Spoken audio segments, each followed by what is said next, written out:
Welcome, everyone. Welcome, everyone. And we have a wonderful guest with us tonight. Hello there, chat. Of course, she is bionic. That means she is very strong and fast and everything like that. And this is the big one of Clobberin Times experiment that I wanted to get back to that I kind of used to do on my old show a little bit. And thank you all. Well, you can see your name right there. And don't worry, only one man could knee, so I'm not going to do it. We know who that is. We know who that is. Yes, indeed. So much for having me. Thank you for being here. We have, ladies and gentlemen, we have a beautiful lady here with. I don't know how this is happening to me, but I've had three beautiful ladies here with me 3 nights in a row. Ooh. Well, every Saturday night, of course, there's a wonderful and my wonderful first officer, Raquel Briggs. I know you're familiar. I love her too. She's fantastic. We have so much time, so much fun spending time together, talking Trek and on Saturday nights. And Monday night, the wonderful Purple Valkyrie was with me.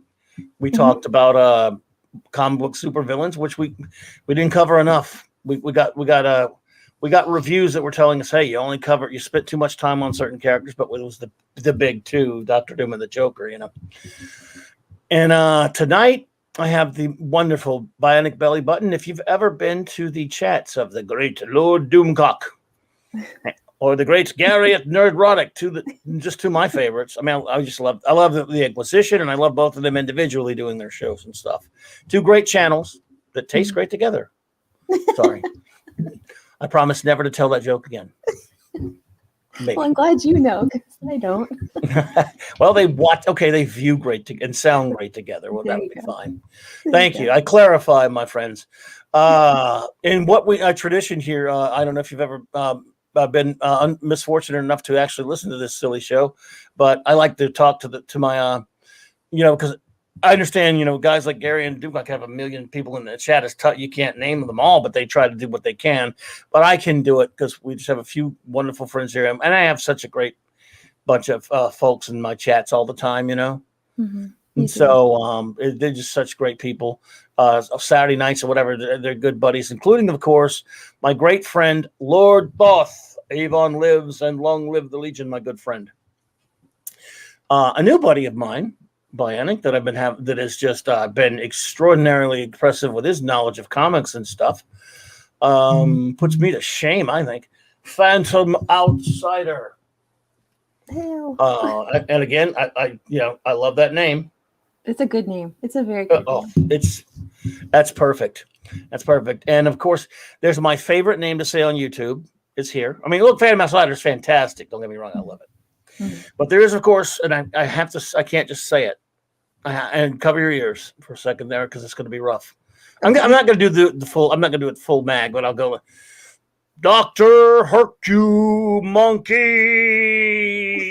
That's like a low key version of it because I didn't want to blast your ears off there like I usually do to Raquel.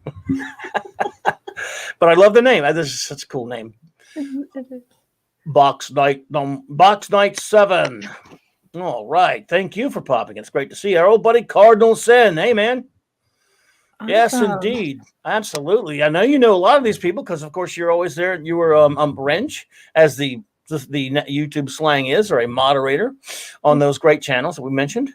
It's we have such a great community, and I like that there's so much crossover between. We all support each other, so it's great to see people here on your channel that are on the other channels that are on other channels, and we all kind of, have the same interests, and we group together and support each other. I love it.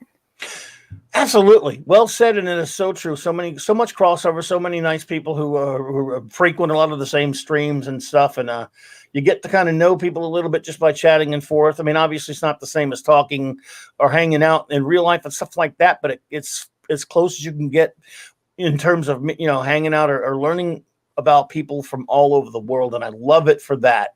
Mm-hmm. My bud Alex James, what's up, my brother? Good to see you, my friend. Let's, I bet you know all these. I bet you know all these names. Let's see Not here. Like you. No, you know them better than me. You've been doing this wrenching thing longer than I've been on YouTube. I've only been on YouTube since last April. No, but you were doing a podcast, a radio podcast, and I allowed to talk about that for. Well, I did. Coming in April, I'll be celebrating my 12th year of doing this, but only on YouTube for a year. Yeah, but still, that's amazing. That's 12 years of being, talking to people and putting your thoughts together and formulating them and putting them in front of other people for their review and pleasure. So that's amazing. You should be very proud of that. Well, how I've gotten away with it is how I'm proud, because I don't know how, but I've gotten proud that I've gotten away with it so far, and they've let me. I'm just a couple of weeks back. We celebrated I celebrated my 800th episode. So. Oh my gosh! Weird, isn't it? That it ends. That you think they'd have stopped me by now. David Rayborn, my cousin. What's up, buddy? Family's here. Oh, actual cousin. Here. Absolutely. Not a kissing cousin, though. No, I would never kiss him. I wouldn't even get 2 feet of him. That ugly old bastard. I'm just kidding. Dude, I love you, man. Just kidding. Tim Hayes. All right, man. It's good to see you. I haven't seen you in a while, buddy. Thanks for popping in, my friend. Oh, man. Canadian Spider-Man who does whatever a Canadian spider can. Yes. Thank goodness. He's a good pal. Good to see you, my friend. Let's see who else we got here. Mark D with a C, fantastic friend of the show. He's one of our longest running pals here at Clobberin Time, and he is the man. Awesome. The man. Let's see. I'm scrolling down. Brightest Day. Hey, Brightest Day. I really appreciated you joining us last, and I got an announcement about that last Thursday for the Global Geek Gang. I'll explain in a second. And good to see you here. Oh, guess who's here? The great Eric K. Oh my goodness. Yeah, he's the head wrench over there for Gary. He is always there. He's really dedicated, and he does a lot of good work over there. He is a master of wrenchness for sure. Mm-hmm. Same for Chris Persia, which is also here. Who is also here? Is he here? Oh, Chris Persia. I'm not to it yet. I'm scrolling down a little bit. Chris, the great Chris Persia, my good friend. I'm so happy to see you, buddy. And who else I'm happy to see is my longtime partner in crime for many, many years on Blog Talk Radio and over here sometimes as well. And I hope to have you again on soon, bro. Carrie Fisher, a.k.a. Flash. I call him Flash. Oh, no. I'm a very dear friend. Good to see you, brother. Oh, he's roasting you in the chat. Who, Flash? He said only 800 episodes in 12 years. Lazy. Yeah. Oh, baby, Flash. Damn it, Flash, busting my chops. Well, it figures. Let's see if I can. I see I'm way behind. Oh, look, Fat Steven Seagal popped in. Hey, man. Wow. That is bionic. We've got everybody here. Right. My goodness. Good friend, Fat Steven Seagal. Sorry I couldn't make it earlier, but I was indisposed and I saw your message earlier. I hope you had a great stream. He is, of course, a streaming pal on Loki's comic book roundtable on Tuesday nights with me, and he's been a great friend of me since I've been here. And he has a great channel, everyone. By the way, his channel and many others have links in my description below. A lot of friends channels on there, or down there, and everything. So a lot of great channels. I'm almost to the bottom. It takes me a while to get there because I don't want to miss anyone. There, I think we got to the end of it there. But anyone else pops in, of course, we will say hello to them. All right, everyone. Yes, and a little few show notes before we get on to our first contact here. Tomorrow, last week, Brian, I don't know if you know. You do know I'm a comic book geek, of course. Of course.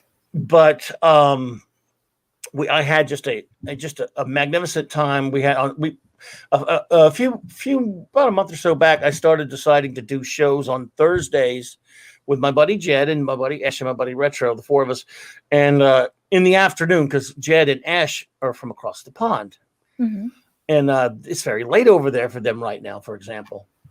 So I want to do a daytime show. So one Central is when we do it, and I just finally ended up calling it the Global Geek Gang, and we just.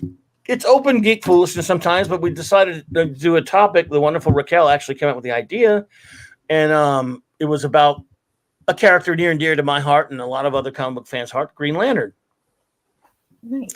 And we had a little Green Lantern round table with a whole bunch of people. This was from this last week, and everyone, we were on, I don't know how long, almost 4 hours. I'm not sure, but I had a fantastic time, and I thought that was it. But everyone was like, "You got to do a part 2. You got to follow up." Whatever. And I was like, "Do we?" But I was game, So tomorrow, the Global Geek Gang reconvenes on its Green Lantern Roundtable, Part 2. Lori Wilson. Nice. Oh, hi, Lori. Another beautiful lady here.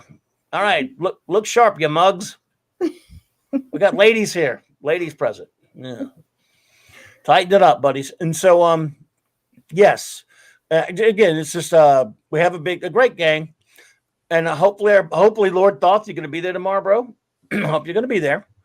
As you can see, there are our Green Lantern identities. Our buddy Raymond Feliciano, who of course you also know, was there. Yes. I don't know if he's going to be able to make it tomorrow, but he is, of course. I hope he can. And anyway, we've invited now on Jed's stream. I know you're not familiar with my friend Jed and Ash. They have a channel. They're just kind of starting up, pop culture archivists. Sorry, I call them activists. Anyway, they had the past 2 Sundays, they've had a stream for Shatner's birthday, then Nimoy's birthday, William Shatner and Nimoy. And yes, Nick was with us too. The great Nick Weiser's here. Hey, buddy. And James Caserta. Hello there. And the great Robert Meyer Burnett joined us for both of those, which was very nice of him. And we've invited him on tomorrow. I don't know if he's going to make it or not, but we made him an honorary Lantern anyway. He said he would, but he's a busy man, so no one's holding him to it. But so he may or may not show tomorrow night. Jed will let me know. But even if he doesn't, we know he's busy. And we had a great time with him. So the other day, and if he does, fantastic. Because I think he's a fan of Green Lantern as well. How can you not be a fan of Green Lantern? If you read comics anyway, maybe if you don't read comics, I can get it. I am so new to comics. I actually Gary at Nerdrotic. I don't know him personally or anything. He used to have a tier on Patreon a long time ago. He was the first person I ever subscribed to and stuff. He's the first person that I watched on YouTube actually and got into everything. And then the Exozone is how I found Doomcock. But anyway, he used to have a tier where if you subscribe to it, he would send you comics, and those were actually my first comics. Really? Wow, nice. Yeah. So and any good ones, or? I'm still pretty new. It's been a while, huh? I got you. Yeah, I get them from my kids, like Spidey. They really like the Spidey. They're kind of the youth comics. And gotcha. Okay, good. Stuff like that, but. Nice. I'm not super familiar with Green Lantern. I know he wears a ring that gives him power, and that's all I know. He does. Well, I went through kind of like the 80-year history of him, and had some other fans who love him, and we jumped. Obviously, even in 4 hours, you can't get a lot done, especially when there's a whole bunch of you weighing in here and there. But it was a lot of fun, because we all just really love. And it's far more than one Green Lantern, obviously. So, is that up on your channel? Could I listen to that? Oh yeah, it was from last week. Yeah, I keep them all up there. It was last every Thursday we do it, and that was last Thursday. But again, it's probably really something that's only interesting to Green Lantern fans, unless someone wants to learn about the history. And I tried to go as linear as I could with it, But obviously, you get a bunch of guys talking about, geeking out on Green Lantern. You're going to jump all over the place, but I think I had a wonderful time, and I think everyone seemed to enjoy it. That was in the chat and stuff. So awesome. And everyone Saturday night Star Trek. I think our 14th one we are reviewing.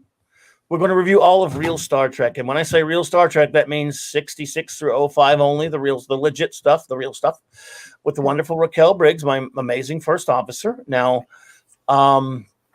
we do 4 episodes tonight, because if we did 1 episode, we'd be a long time. Yes, it would take quite a while. This helps. We're almost to the end of the 2nd season. I'm getting sad because we're getting to the 3rd season. Oh no! Oh my God! Are you going to do the animated? I haven't even seen. Oh, it's next. It's next. Nice.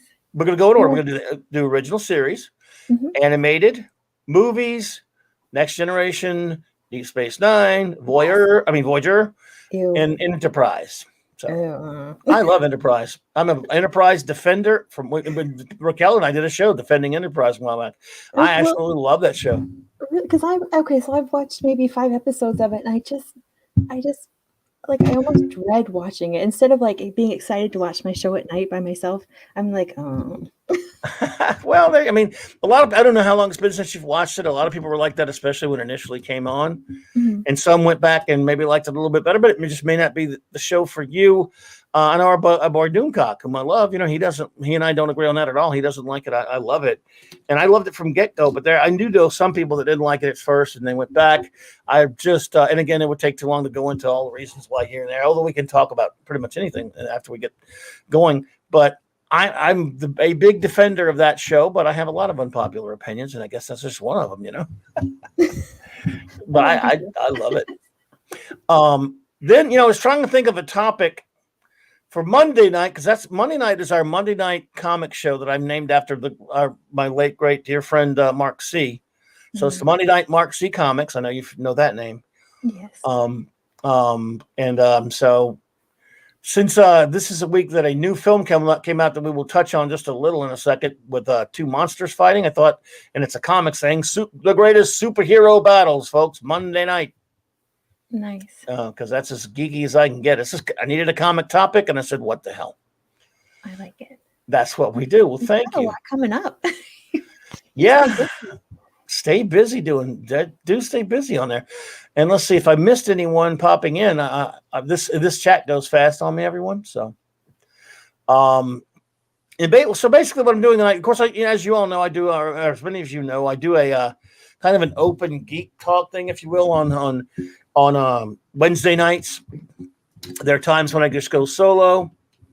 I hate Civil War, Lord Thoth. I think you're just messing with me, dude. Yeah, but we'll talk about it, I guess. We'll talk about how much I hate it. I'm always good at that. But Bionic, if I may call you Bionic. Yes, you can even call me by my first name if you want to. I don't. That would be up to you. I would not. I mean, people call me Clobby around here, so. Okay, Claude. Well, then you can just go with Bionic or BB. It's fine. BB. Okay, I mean BB. But again, you have a lovely first name, but again, I didn't know that if you wanted me to or not. So. Oh yeah, it doesn't. That to you. Whatever you feel comfortable with. Well, it is kind of a superhero type geeky thing around here. So to have a Norman diploma is nice. It's kind of in keeping. So BB. Oh, now you're BB. Now you're BB forever. No, I'm just kidding. But one of the things. The point here to something like this is, again, on my open geek shows, even when I was over on BTR, which is called Blog Talk Radio, which I was on until April of last year, did 700 episodes even there, and then moved here. Mm-hmm.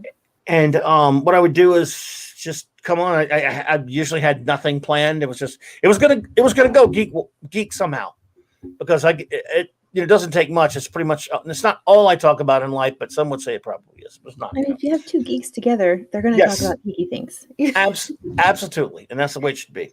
Yeah. And so sort of like it's, and a lot of times my great buddy Flash would join me, and when he can't, I would try to get someone else to join me. And sometimes I would just fly solo, which really, I'm sure, bored my audiences, but I had fun. So, too bad. But if you're in the audience, then they weren't bored. Well, they only 2 or 3 at a time. If I'm by myself, they all cut out. But I don't blame them. Kidding, I'm kidding, guys. Well, maybe I'm not. I don't know. Am I? I never know. But the whole point of this was that I only got to do it a little bit, but I wanted to do it more. Was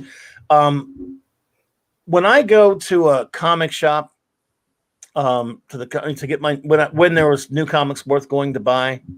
Mm-hmm. Or if I'm at a geek con, or hell, since I wear geek t-shirts all the time out in public, if someone says, "Hey, cool shirt," like if it's a Superman shirt or a Star Trek shirt or Star Wars shirt or what have you, mm-hmm.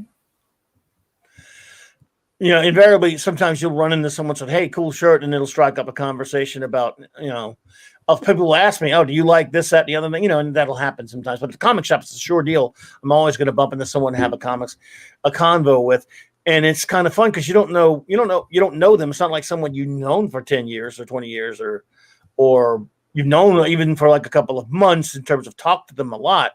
If you've never had an actual conversation with them, you never know where it's going to go. You learn things about each other, and it's new, and it's just always kind of that interests me. Maybe not most people, but it's always interested me. I'm a little more introverted in real life, so that usually terrifies me, but it's no, I got you. Look, it aggravates a lot of people. It aggravates my son. If we're out in public, he's just he's an introvert as well. Mhm. and you could all tell how shy I am. I'll start up conversations with people, or I'll get into conversations with people. They'll start one with me or whatever, and he's like, you have to start conversations everywhere we go. It's annoying." And I don't mean to either. It just kind of just happens sometimes, I think that's great. It's just part of your personality. I think that's wonderful. And people that are maybe a little quieter like me, I appreciate it when somebody talks to me like that. If I have to be the one to initiate conversation, it's not going to happen. Oh no, I got you. I So don't know I what think it it's is. great. Even if your son's like, oh, he doesn't know how lucky he's got it to have a dad like that. So Yeah. Again, I think my daughter's a little bit more outgoing, but she's not. She's similar, but a little more outgoing. But yeah, and she has. He just soon. Yeah, I mean, well, I wouldn't go that far. My cousin's just, he's prejudiced. I guess he says people love you. No, they don't. They tolerate me, and that's fine, buddy. that's Yeah. Wait a minute now. Now Chris Persia's taking up Eric's job. Yeah, do you know how they tease Gary about owning a comic shop? What? Did Gary own a comic book shop? Well, that's what Eric, because I owned one. That's what Eric does to me. Oh, did you? That's awesome. Yep. Oh, Yeah, I try to be approachable there, Dave. I mean, I love people, which is probably stupid, but what are you gonna do? And yes, Carrie Fisher, yes, Flash. I too miss that British lady, in our ear every time we were about to go on. Thank you. Welcome to Blog Talk Radio. Your stream begins. Your show begins in 3, 2, 1. There you see. You do a good job impersonating her, though. If you heard her voice, you wouldn't say that. Look at that. See, there you go. There, I'm getting it. Yes, there was ice cream when I brought it there. Look, there he is. Okay, all right. Pod race. See how mean they are to me? I'm so nice. See, BB thinks I'm nice, and you guys are just mean to me. You're just mean to me. That's right. You come here. I'll take care of you. Oh, see, hey, yeah. BB says, "Stop picking on me, Eric."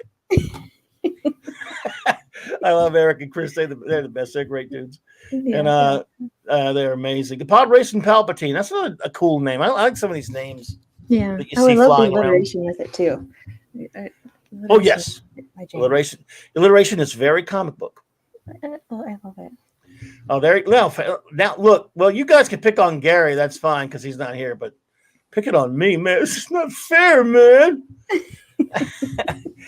And so, yeah, I would just like, again, I know we like probably some of the same stuff. We should talk a little bit at first, I guess, about a new movie that came out. We're going to spoiler it, everyone. No, we're not. Just kidding. We won't. Godzilla versus Kong. We'll just say whether we liked it or not. And you guys can make up your mind. No, well, sort of. What did you think? I mean, did you enjoy it at all? Okay, so I enjoyed it immensely. Mm-hmm. I don't want to say anything that's a spoiler. I thought that the way that it was filmed was fantastic. I liked what I was able to see, and I was really pleased. So I like both of the characters, both of the monsters. So I was kind of dreading the movie because I couldn't pick a side, Yes. And I didn't want to see one of them get hurt because I like them both. But I was very pleased with the way they handled it, and I can't wait to watch it again. I watched it this morning at like 1 a.m, and I'm going to watch it again with my boys when we get off the show. So, well, I'll tell you, I thought I was a little taken aback by the scene where they end up killing each other and splattering all over the place. Oh, spoiler! No, I'm just kidding. Yeah, like anyone would believe that anyway. I really enjoyed it a lot. That's again, is everyone sitting down? Oh, I said I enjoyed something, and I forgot to tell them to sit down first. Oh no, are you known for not enjoying things? Because I've heard you talk about Star Trek, and I know you enjoy that. So that's. I've developed a complex about this over the years, but I get accused of hating everything on a regular. I'm talking about not so much with our good friends here, on YouTube so much, but just throughout the course of my geek life. Like I said, I ran shops before I owned one, and I ran other ones after I owned one, all through the 80s and into the 90s, on and off, and just have been around all kinds of other fandoms and things like that.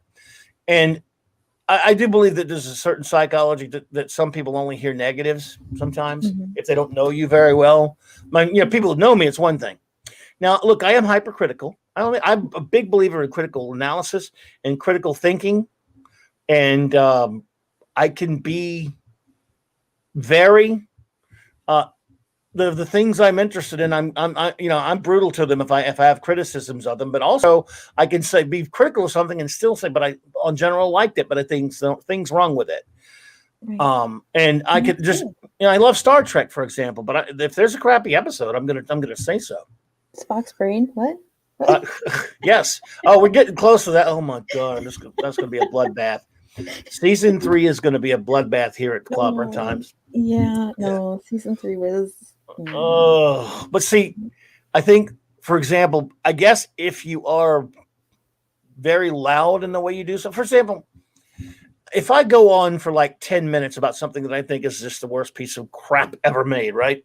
Mm-hmm. And then I go on for 2 hours about something I just thought was magnificent, fantastic. I love this, or whatever it is.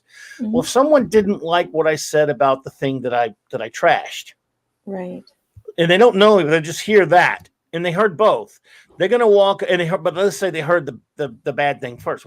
They're gonna walk off. If they don't know me, they're going, yeah, he hates everything. I heard that guy hates everything. He does. Like, he was trash.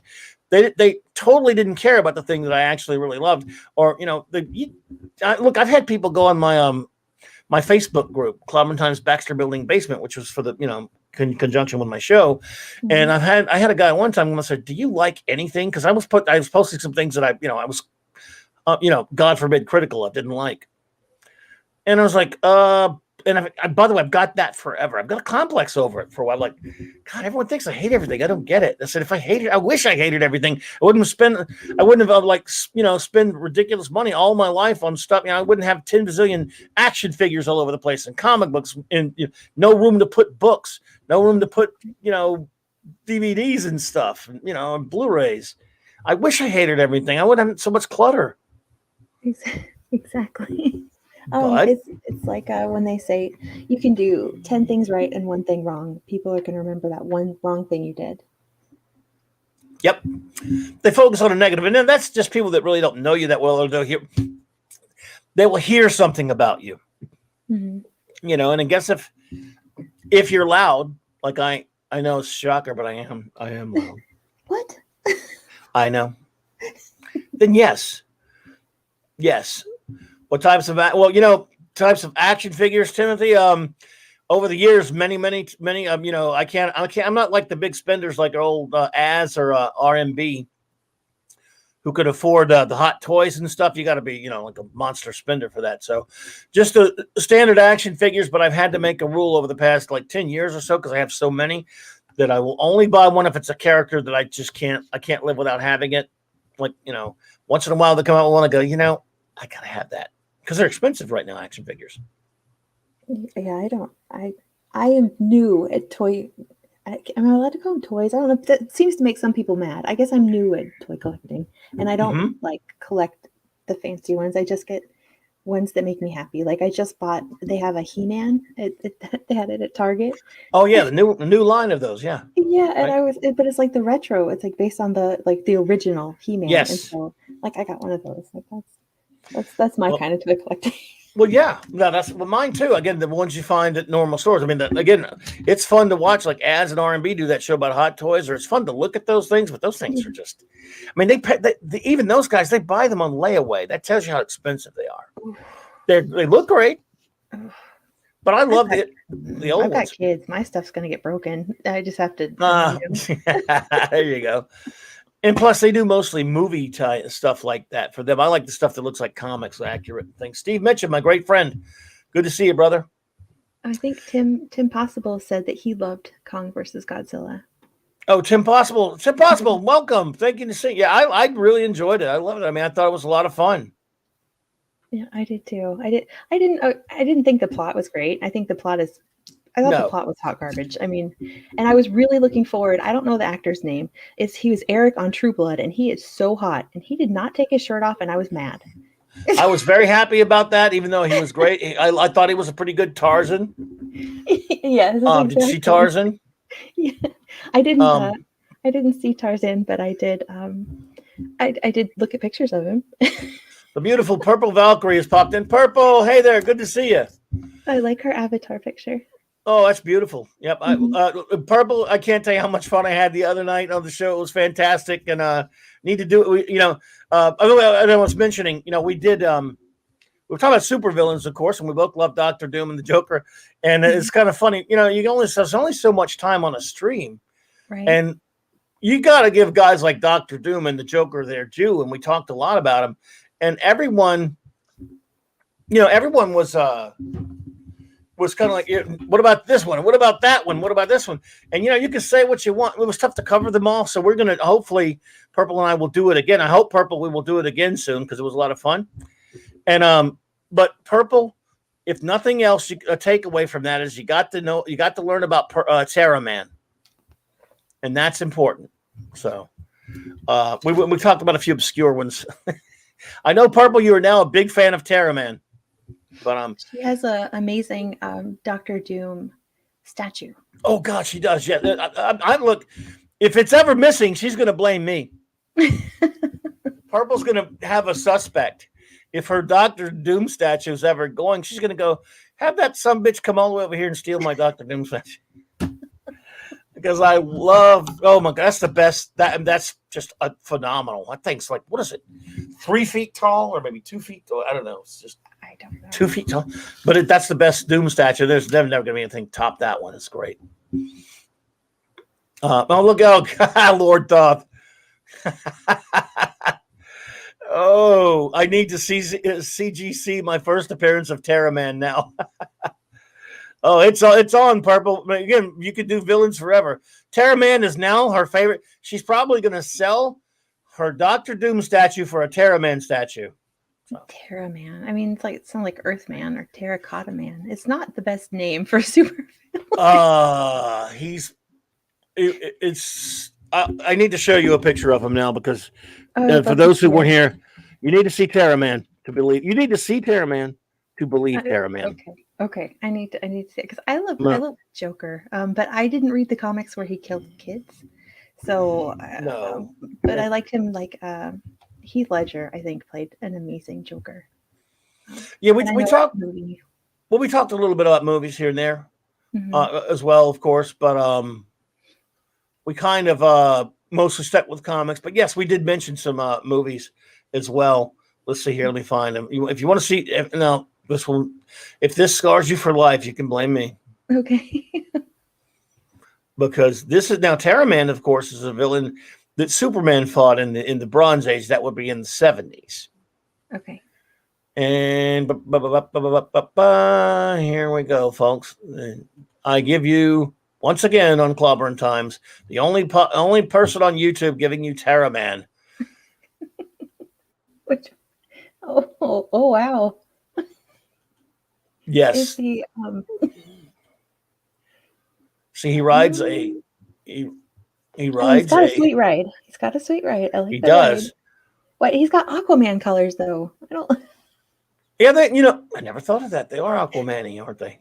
They are Aquaman colors. Wow. And Nova, his horse. Well, see, this one thing. The horse is one thing, though. Phantom Outsider.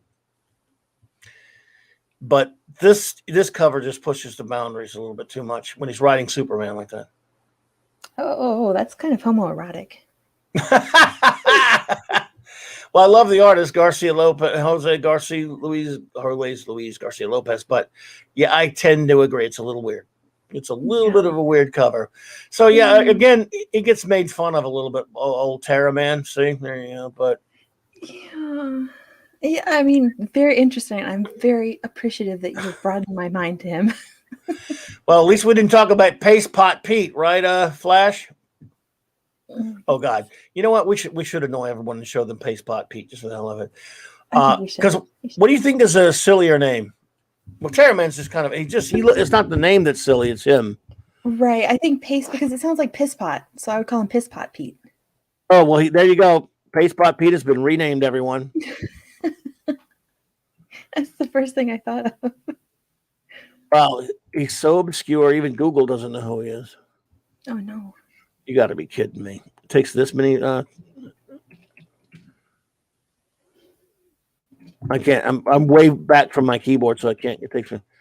Oh, you got to be kidding me! You guys gonna make me work to Google that? Very innocent. He later became the Trapster. I don't know if that's an upgrade, honestly. The name.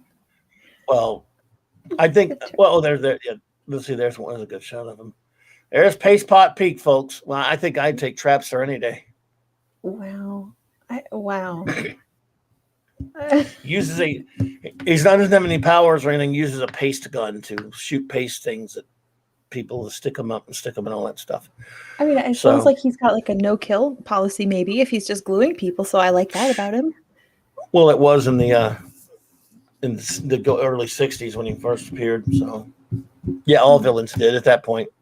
Okay. Yeah. Yeah.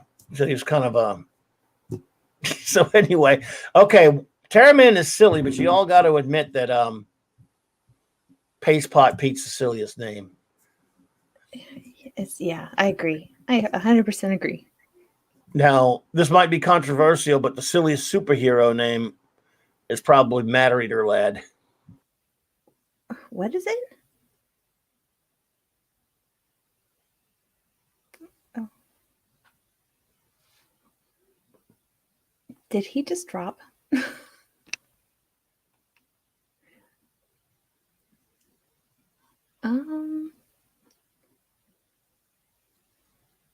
Okay, chat, do you see him? Because I no longer see him, and I'm not sure what I'm supposed to do. Oh, there he is. Good. There? Yes. Sorry about that. I had a bit of a problem with my computer there for a second, everyone. You hurt? We're okay, huh? You got me? Yeah, I kind of froze deer in the headlights. I didn't know what to do, but hitting something. I'm so sorry. It's okay. I don't know what happened. Let's see here. This is off top. Our buddy Just Joe's here. Jobber. This gentleman is from the old school days with Flash and myself from the old BTR days. Good to see you, brother. This is off topic. Has Clobberin Times heard that William Shatner will be inducted into the WWE Celebrity Hall of Fame at WrestleMania? The Shat's life is now complete. Yeah, I did hear something about that. I don't really understand that. Do you? I didn't understand it either. No, I was like, did he have a stint as a wrestler that I don't know about? I don't know. No. Does anyone know why they put him in there? Well, now I'm picturing William Shatner, like, I always had his shirt ripped off. So yeah, with the shirt ripped off and like a giant like wrestling belt on, that would be awesome. Yeah. Okay. I would buy that action figure. Well, Shatter was in Raw, a few years ago. All right. Fair enough. I mean, he's Shatner, so he belongs in every Hall of Fame. True. I love Shatner. So again, what would be, because one thing I do know that you're a fan of, because I think we chatted briefly about it, is you were a fan of one of the greatest TV shows of all time. Am I called The Prisoner? Is that right? Yes, I love The Prisoner. I'm not definitely not. I don't know everything there is to know about it. That's for sure, but I certainly enjoy it. It's thought provoking and it's weird and it's different and I really love it. My kids will watch it with me too. Really? Yeah, they really, and they ask questions like as it's going on. They're like, "Wait, what just happened? Wait, what's going on?" And I'm like, "Just watch and see if you can answer the question yourself." It's great that they can get kids involved in thinking, and I think it's great. That's great because you got some youngins, and if they're open to watch The Prisoner, that's fantastic. Because I wouldn't have thought very many youngins would have. I know. Well, yeah, they love today's age, Yeah, of today's day and age, I mean. True. So that's great. Well, see, you're raising them right. So what's that? You're raising them right. Oh, thank you. Absolutely. Raise them on the geek stuff there. And was this? Did you watch it recently, or is it something that you watched? Have you been a fan for very long? When did you start watching Prisoner? So I watched it on Doomcock's recommendation. Not to me personally, just like in live streams. You hear him talking about how great it was, and right. So he talks about it. Yeah, and so I watched it. It's only It's not very many, not very long. So 17. That's it, huh? 17 You know, the only episodes. thing I don't like about The Prisoner is the finale, because it's very difficult for me to understand, and that frustrates me. Well, if it puts your mind at ease, nobody is supposed to understand it. Dukat claims that he understands it. He says he's writing a book on it, is what he claims in his stream. So I don't. Well, if it meant anything, it all died with the great Patrick McGoohan back in 2009. I mean, so, when Fallout, the very last episode of The Prisoner, which, by the way, was filmed 6 months after what was supposed to be the last episode, Once Upon a Time. When it aired, there were, for the time, it was not pleasant for the people at the switchboard of I guess it was the Thames Broadcasting Network or whatever, ITTV or whatever it is, that aired that show. McGoohan got threats from his family. They had to go pick up his kids from school. They were scared for his safety, but because of that crazy ending, and they didn't give an answer after stringing people along, I guess it was. See, I loved it though. Go ahead. I don't know. I almost wonder if. Well, first of all, I think fans should be passionate, but I don't think that they should ever physically threaten anybody, especially not actors or anything. Never. So that's unacceptable. But I can understand them being mad, because I was mad. Well, see, these weren't like fans in this case. These were just viewers in general back then. They didn't have a lot of fandom type stuff. They were strung along every week, and then he didn't give them pat answers. Right. Purple is so right. Do not watch that filthy 2009 remake with Jesus in it, James Caviezel, Kogi Pan. I can't say that right, but maybe you can know how to pronounce it. But welcome. Oh yeah, no, I don't. I didn't even know that there was a remake. But can you tell me why that you loved the ending? Because there was never supposed to be an answer. See, The Prisoner is not about answering questions. The Prisoner is about posing questions. He was never supposed, and I love the insanity of it, because and when you come down to it, life is not a pat answer. There's no real pat answers to anything, and it just there's only more questions. And he just decided, look, let everyone draw their own conclusions. He ended it in an insane way, because that's kind of the way life goes. Every other TV show back then, especially, and I love my favorite kind of TV is, 60s and 70s TV. I love it. Every one of them, they usually have the fairly pat ending. They have the neat and tidy conclusion. They tell you, sometimes they even have exposition at the end from the characters telling you, explaining what happened to so and so and why, when they would cut away from the conclusion. This one, he said, look, it's just asking questions about prisons in a free society and all these other things. We're not going to, he says, I don't have it, basically you could draw your own interpretation of it. Now, of course, DC thinks he knows it. Well, and I would love he said one day he won't talk about it. He was going to write the book, and I would read that book. But it would still be speculation, because Patrick McGoohan would never tell anybody while he was alive if he had anything in mind. He might have just said, because I don't want it, because any pat answer he gives in the episode would have been disappointing. I think you have a really excellent point there. I really do. It's almost like I guess as an artist, you put your work out there and it can mean something to you, but once you release it to the world, it can take on different multiple meanings depending on who's viewing it. So I think not having an answer is good. Well, absolutely. If he just gets away and he just goes back home and he just sits in his flat and it's over. Mm-hmm. And he just if he just kind of shoots his way out and it's over, you don't get much. I mean, I think I would have been disappointed in anything other than an insane ending. And if you remember the episode before that one, was really supposed to be the last episode, Once Upon a Time. He went back and made Fallout, which was the actual last one. And I think he just wanted it to be insane. I mean, and it's so, to me, it's so entertainingly crazy, that last episode. But I hear you. Most people do not like that one.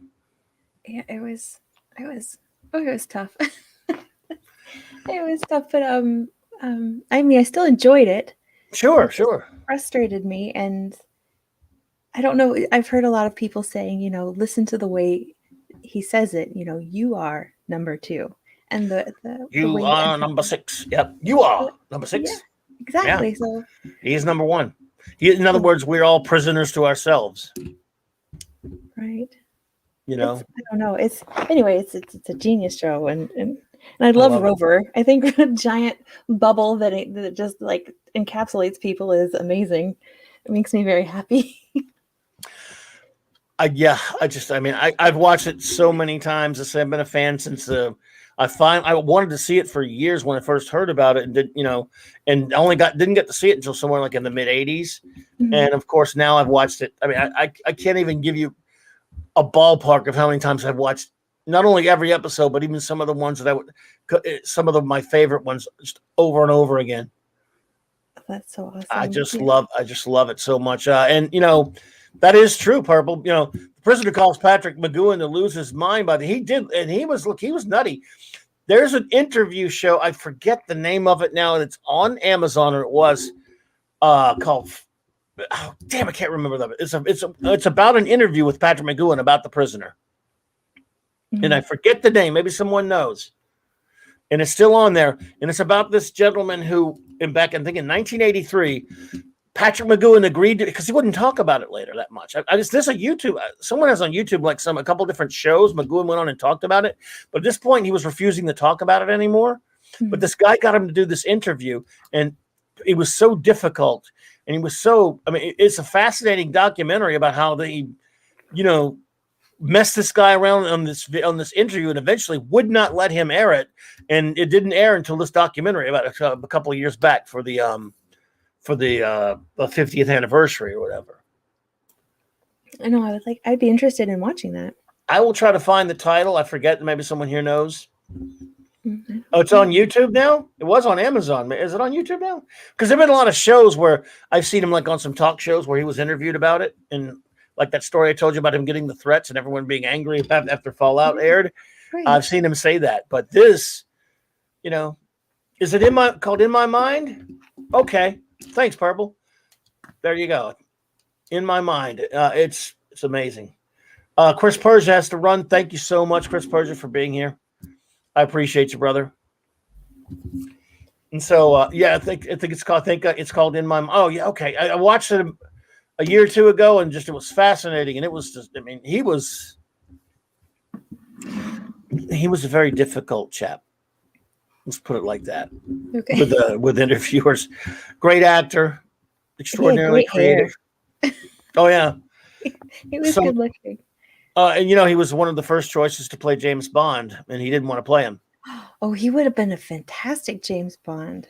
He's the one. They say he's the one that, I don't know if it's true or not, that suggested Connery for the role.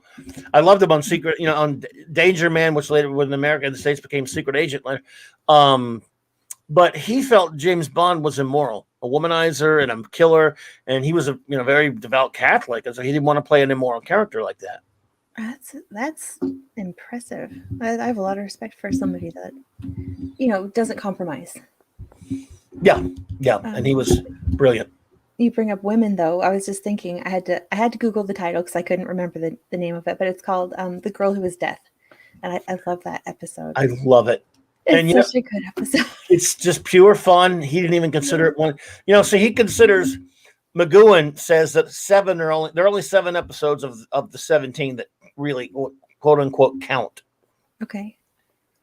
And oh my goodness, Purple, you telling me you've been to Port Marion? That's a lifelong dream of mine to go to Port Marion. I've never, obviously I've never been across the pond. I will probably drop before I get a chance to go, but if I ever had a chance somehow and could afford it, that is where, if you ask me, you get to go to one place on the earth before you kick it. A lot of people will say a lot of different places. For me, I want to go to the Hotel Port Marion resort in Wales, and I want to wake up the next morning after I get there and look out my window and see the episode title I'm in and hear, "Where am I?" In the village. And so on. So on. Yeah. No, Whose side do you want? Can you do the whole thing? I can't do the whole thing because Oh. I sometimes I goof it up. But if you can do the whole thing, I'd love to hear you say it. Where am I? In the village. What do you want? Information. Whose side are you on? That would be telling. We want information. Information. Information. You won't get it. By hook or by crook. We will. Who are you? The new number 2. Who is number 1? You are number 6. I am not a number. I am a free man. Sorry. That was fantastic. Excellent. Thank you. I was afraid I would forget something, but you didn't, and I was kind of talking over you a little when I was like, "Oh, I know." No. I'm glad you joined us. It wasn't only me. You did so good. Purple, have you been to Port Marion? My God. Oh my goodness. They I don't know if they do it anymore, but they had the 6 of 1 fan club used to have a prisoner convention there. Oh, that would be awesome. Do they still do that? Have conventions? I'm sorry? Do they still have conventions? I don't know if they do that anymore, but I've always wanted to go there. But yes, I love it. I will not make any deals with you. I resigned. I will not be pushed, stamped, filed, indexed, briefed, debriefed, or numbered. My life is my own. And then, of course, number 2 said, is it? Yes. You won't hold me. Won't we? Let me prove that we will. I love that guy. That was the Arrival. I'm sorry. You know, he only said that 7 episodes count. But I love some of the non-quote unquote count episodes. Yeah, I didn't even know that. I didn't realize that only 7 of them were. Well, that's to McGowan. Look, McGowan originally approached Lord Lou Grade about the show and said he wanted this. He only made 2 episodes of Danger Man / Secret Agent, the first 2 color episodes, and he was bored with it. They only made 2, and they ended up chopping that into a movie. In the middle of making that, he said, "I want to do something else." Okay. And so he wanted to do 7. Lord Lou Grade said, "I want 26 at least," and they settled on 17. Was he filming Danger Man when he missed that episode? The worst episode of the series was when he wasn't, where they like swapped minds and bodies. I don't know. Yeah, that one's called "Do Not Forsake Me, Oh My Darling." No, he was filming a film called Ice Station Zebra with Rock Hudson, which is a great movie. Oh, okay. And he hates that episode, by the way. And it's the weakest episode. There's still good stuff in it, but yeah, there's still stuff in it. But yeah, I didn't care for it as much either. It's my least favorite. Purple, you've been to Fort Marion. Bring me, will you, please, please, please. That's fantastic, Purple. Good God. Yeah. Well, yes. So exactly, that was, and that episode did have a great actor that I liked called Nigel Stock, and it was just not a good one. And he was just, like I said, when he came back, he was not happy. Mm-hmm. So yes, that one. The ones that count, I'm going off the top of my head. I don't have it in front of me, but they're Arrival, Chimes of Big Ben, Dance of the Dead, The General. But that's 4. Let's see here. There's Chimes of Big Ben was good. That was a good one. Which one? Chimes of Big Ben. That's where he thought he got away, right? Oh yeah, one. Yeah. Oh yeah, that's the one with Leo McKern, the great Leo McKern. It was fantastic. Let's see here. Arrival, Chimes of Big Ben, Free for All, Dance of the Dead, The General, and of course, Once Upon a Time in Fallout. Those are the ones that count. To McGowan says those, and then once asked, he glibly answered in an interview when he was asked about the other ones. He said, "Yeah, some of them weren't too bad." I love Hammer into Anvil. I don't know the titles of things. That's okay. It's one where at the beginning of an episode, he's walking through and he's near the hospital and he hears a scream. So of course he runs in, and a lady at the beginning we see number 2. Torturing, like terrorizing this young woman, and she ends up jumping out of a window and getting killed. And number 6 can't stop him. Remember that one? Yes, I do. I love it because he breaks in. He says, "You should have interfered. You'll pay for this, number 6." And he just looks like this. No, you will. And the rest of the episode, he when he's brought before him, he learns the paranoia that number 2, played by Patrick Cargill, who was in a previous great one called Many Happy Returns, he decides to destroy him by playing upon his paranoia, and I love it. That's amazing. There's I so love much that. genius in that. Yeah, there's so much genius in the episodes, and there's so much substance like crammed into one. So sometimes Oh God, you have to think back, like, okay, that was happening, but this was also happening. It's tough to pick a favorite. I love Arrival, of course. I love Chimes of Big Ben. Checkmate's fantastic. But yeah, I even Do Not Forsake Me, Oh My Darling is probably the worst one. It's Your Funeral's not quite as good, and yeah, A Change of Mind is at least interesting, but it has its faults. Very Orwellian though. But yeah, let's see. Canadian Spider-Man says, I talked to you and Alex James more than I talked to my brothers. Love this fandom. We love you, buddy. Canadian Spider-Man's awesome. He is awesome. He's from the he's from the Great White North. He works hard too. We just got so many great people in this community and stuff, and hang out in the chat. I mean, it's just fantastic. Made so many good friends, and you are amazing. What is? We've talked about The Prisoner before. Are there other shows that you are a fan of that we might have in common, or not? What are some of your? Since we're geek and we're all 24-hour geek here. What are some of your favorite geek TV shows? Oh, some of my favorite geek TV shows. I just got done not too long ago finishing up Farscape. It was the second time I watched it through. Really? Me too. It was first time for me. Was it really? Just about a year or so ago. Okay. Yeah, I know. I kind of got rekindled. My interest was rekindled when Stone Loki was doing the morning show. I think it was every Thursday morning. Oh, yes. Yes, he did review that for a while. Yeah. Yes, and it was kind of early for me, so I didn't make it all the time, but I did. I definitely started rewatching it, so I do love that show. And what else? I used to love Game of Thrones, but we don't talk about it anymore. So I've heard. Yeah. Firefly. I don't know. Right now, I'm watching Peaky Blinders, which is not a sci-fi show, but I'm really enjoying it. Oh, that's good. I've heard of that, but I haven't seen it. What are some shows that you're really into right now? Well, a lot of people, when they say, have you watched this or that? And, because I'm basically a 12-year-old, I'll say, does it have superheroes or spaceships in it? No. Oh, I probably haven't watched it then. I got to be perfectly blunt with you. I don't like modern stuff very much. I don't tend to lean towards the modern stuff anymore. I did love Cobra Kai as far as new stuff. I haven't seen that yet. I just really loved it. But for the most part, right now, for example, I'm a big fan of Babylon 5. I don't know about you. I have not seen that either. No, and the last big show that I watched before Farscape was, or at the same time as Farscape maybe, was DS9. I love it. I did not want to watch it because I was like, how boring is this going to be? A show that they're not even on a spaceship. They're just on a space station. To boldly stay where no one has stayed before. It was right. Like, what is this? Elon Musk's hotel? Like, this is gonna kind of taken from Babylon 5. There's a lot of conjecture that J. Michael Straczynski, who created Babylon 5, tried to sell it to Paramount.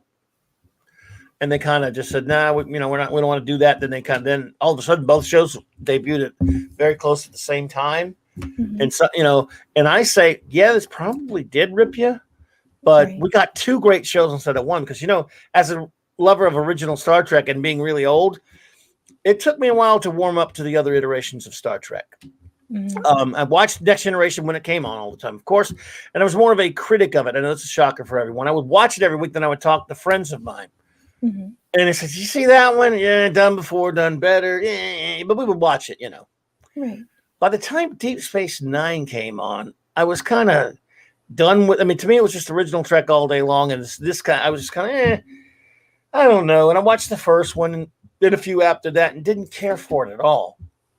And other than the Trials and Tribulations, wonderful 30th anniversary episode. Oh, that was for obvious they reasons. do it so good on that. I mean, they So did that with beautiful. love. That just shows that new stuff Yes. can integrate with the older stuff, and that they can do it without tampering and just it was just done with love. I love that episode. So. Totally, that's my favorite one. I just love it. But and even at that point, I was watching Babylon 5 back then, of course. Mm-hmm. And when Voyager started coming on, Voyager, sorry, I couldn't get. I didn't get into. I watched it once, like the opener. I watched the pilot, and I was kind of blah. Janeway's voice is just so grating. Oh. I wasn't into it. And then strangely enough, because this is minority opinion here, and I admit it. In 2000, or whatever it was, or 2001, whatever it was, when Enterprise debuted on the UPN network, I was walking out of the house and I was going, I'm going to work or whatever. I go, oh, that thing's coming on tonight. This is gonna, I know a lot of ladies love Quantum Leap. I hated Quantum Leap, and at the time when my then wife, when that used to come on, I was not allowed in the room because I was an a-hole when Quantum Leap was on. I wouldn't make fun of it. I know a lot of ladies, so I was like, the Quantum Leap guy? I don't think so. Right. I never watched that. A lot of people really love it. Yeah. Nothing against it now, but I was less mature now. Well, I don't know. Maybe I'm not mature yet either. But I just, I make fun of people I don't like too, like Janeway. More than that, there you go. So I was like, the Quantum Leap dude. Yeah, I don't think so. But I said, let me just stick the tape in the VCR and just record it. Just I'll watch it for the hell of it. Well, again, Purple. A lot of people loved Quantum Leap, and it's well liked. I was being an ass. I guess it was because there were 3 shows I was not allowed back when I was married in the 80s and 90s, not in the room when my then wife would be watching. It was Beauty and the Beast, Quantum Leap, and Lois and Clark. Beauty and the Beast, isn't that's the Disney movie? The Ron Perlman. Ron Perlman show with the lady from Terminator, Linda Hamilton. Remember that show? No, I didn't. I haven't heard of that. Really? That was a show in the 80s. And then I just hated Quantum Leap. I hated that one. And I hated, and this is also unpopular, I hated Lois and Clark. I'm a Superman fan. I didn't want to see the Harlequin Adventures of Superman. I never watched that one. Yeah, it seems like there's a lot of shows I need to catch up on, but not those ones because you hated them. So no, look, believe me, you might like them. People don't listen to me on stuff. I never tell people they should or should not watch something. I just say what I think and say, look, a lot of people don't agree with me on that. We got friends in the chat like Purple and others liked those shows. So I don't know if they liked Beauty and the Beast, but they liked Quantum Leap. Most people like Quantum Leap. But I was just being a dude, being an a-hole, I guess. And so now I want to watch this thing. It's Star Trek with a Quantum Leap dude, but I got home and watched it, and I really liked the pilot. And I love the show ever since there. And I dearly love Enterprise has its faults. Okay. Well, yeah. I don't know. I guess.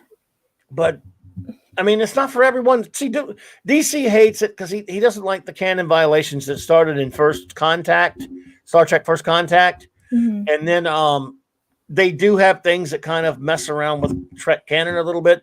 And multiple things can be true at the same time. I don't think it was necessarily a good idea to do a series that takes place 100 years before Kirk's time. Right. I didn't like that. Not a good idea. Yeah, it wasn't a good idea to do that. And I did like the episode where the only episode I can even remember, because I tried to watch this not too long ago, but it was just so boring it wouldn't hold my attention. I'd be on my phone instead. I'm sorry. But there was one where they swear there was like rock people, but they were all really hallucinating because of the gases on the. Yes, that was called Strange New World. That was like the second or maybe the second episode. But it made no sense. They're like, oh, look, a new planet. We know nothing about it. Let's go camping. It's like, come on, guys. Yes. I kind of like that episode, but it was one of the clunkier earlier ones. Yeah, I remember VR5. It wasn't, and Harsh Realm was horrible. I thought James Caserta, but anyway, I hear Eric K saying that you love Superman, Man of Steel. Let me see here. Oh, I think I have something for Eric K. What do you have for Eric K? Eric, here's my answer to that. Oh, wait a minute. We have breaking news, everyone. Oh my goodness! Everyone, stop the presses. Oh, there you go. Yeah. Breaking news! Breaking news! This is Clobberin Times News Network. Man of Steel should be called Stool sucks. I repeat, Man of Steel stool sucks. Film at 11. Actually, not film because I wouldn't make you watch that crap. So, so how do you feel about it? Not too well disposed as it happens. It's about the nicest way to put it. Yeah, they know. I know. Hey, Latino slant, Polly. You were just talking about how great he was doing earlier. Yes, he's got a great channel. Paulie is on his way, man, and doing fantastic stuff. My good buddy, Paulie Latino Slant, everyone. Link to his channel in my link to his channel below, by the way. Yeah. Well, I still love R&B and ass, but I don't agree with him on that one, Mark D with a C. What can I do? I can't change their opinions.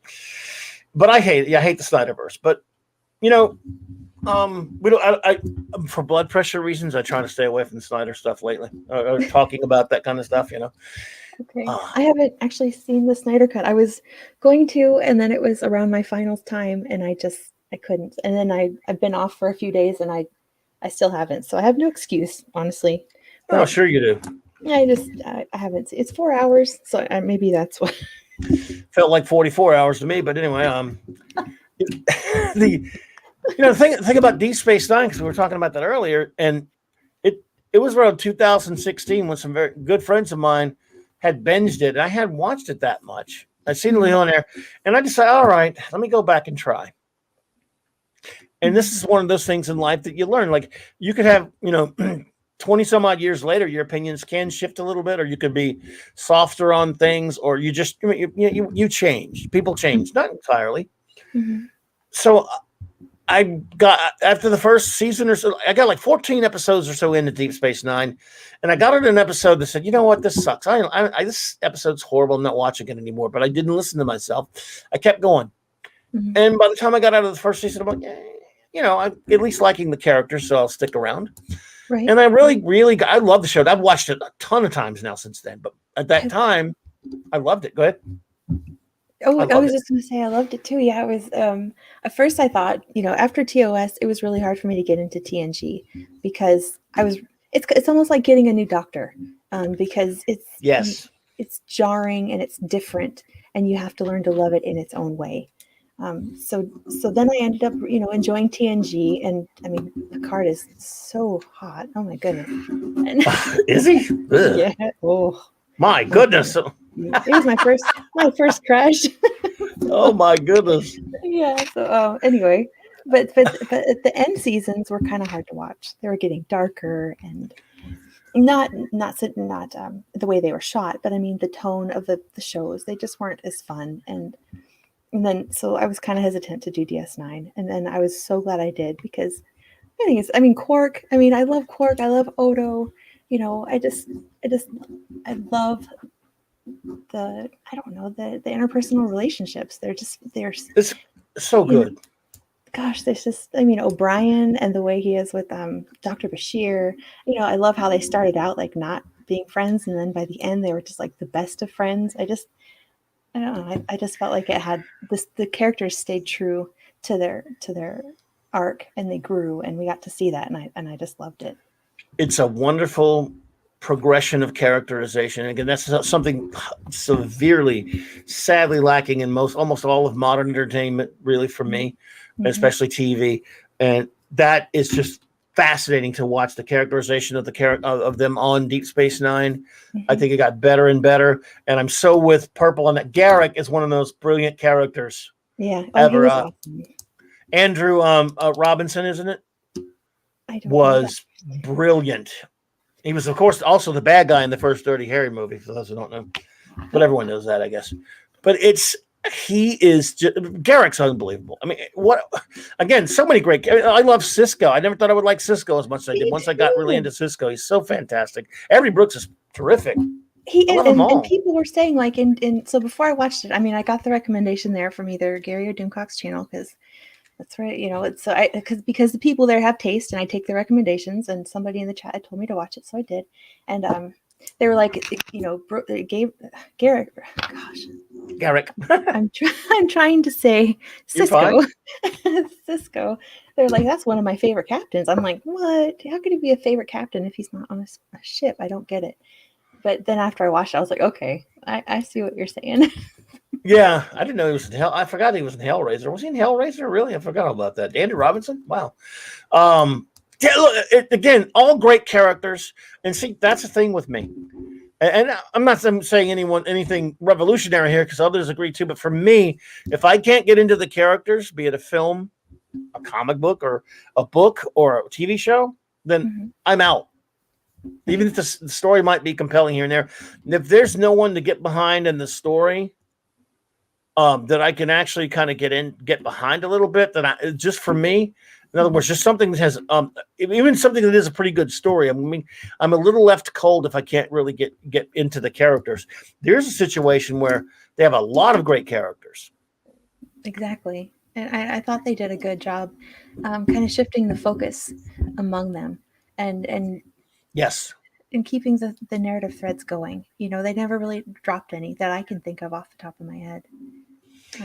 No, I mean, I did have some issues with that, with the way they ended Cisco's, or I had some stuff with that in that season, but still, that's, you can't have everything, but that was, yeah, I mean, just all the way through, and it got better and better and better. And even though I probably might question doing a war arc, at least it was the right place for it. I mean, you shouldn't do it. Like I said, they didn't really do it on Next Generation, and it wouldn't have fit there as much, but it's okay for a space station, right, type thing. And they handled it well. The Dominion War thing, they handled it pretty well. Yeah, great characters all the way through and through. And see, because of what happened and Michael Straczynski not being able to sell Babylon 5 to Paramount, we got two great shows, because Babylon 5 is a brilliant show as well. It's every bit, in my opinion, and I because I have HBO Max, I don't pay. I have I use someone else's codes for that sort of thing. It's on HBO Max. Yes, it's, in fact, I went on there to watch they remastered it. Now, see those old special effects, and yeah, see, that's one of the greatest relationships ever. The Cisco, you're absolutely right, Purple. The relation between Cisco and his son Jake is beautiful. It's absolutely beautiful. I liked when they went sailing. It was almost like going sailing together when they the solar sail ship. Yes, I really like. Yeah, that. I love that one. But see, the special effects on Babylon 5 were done in this thing called, they used to call it, for lack of a better term, video toaster. I forget the actual.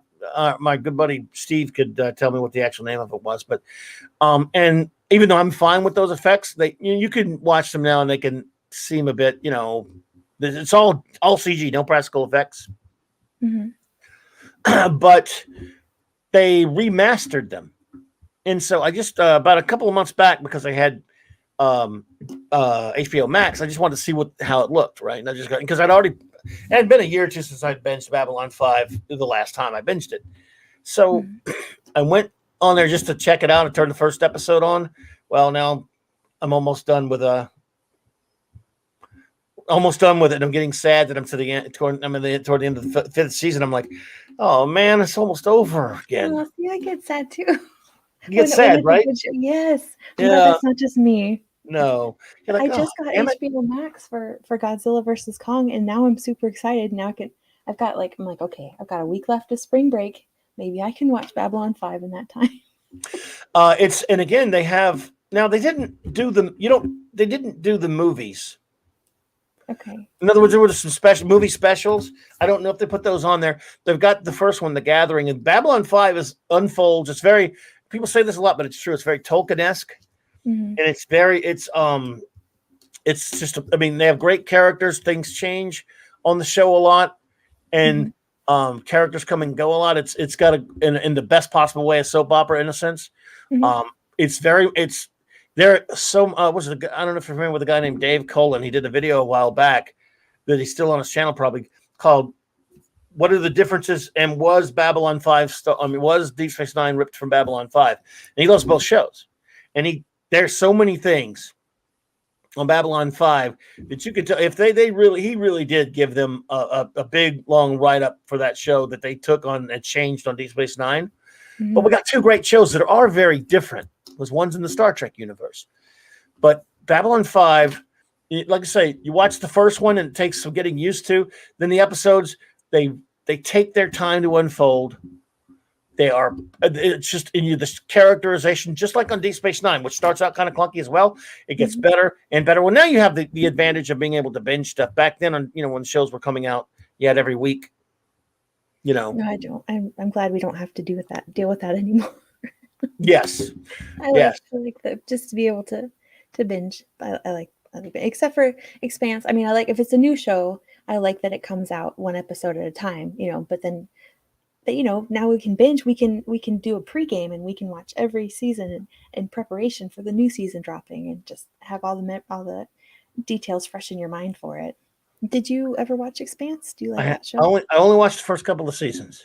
Oh no. And I'm told that it's dangerous to watch that latest one or whatever. I was kind of I thought it was okay, but I didn't really go too far into it. But I started to go back, then I started hearing about all the disappointment about the later seasons. So I was kind of like, but that goes back to what we were saying is if you can do 5 amazing things and do one thing wrong, does that there's still no, I hear you.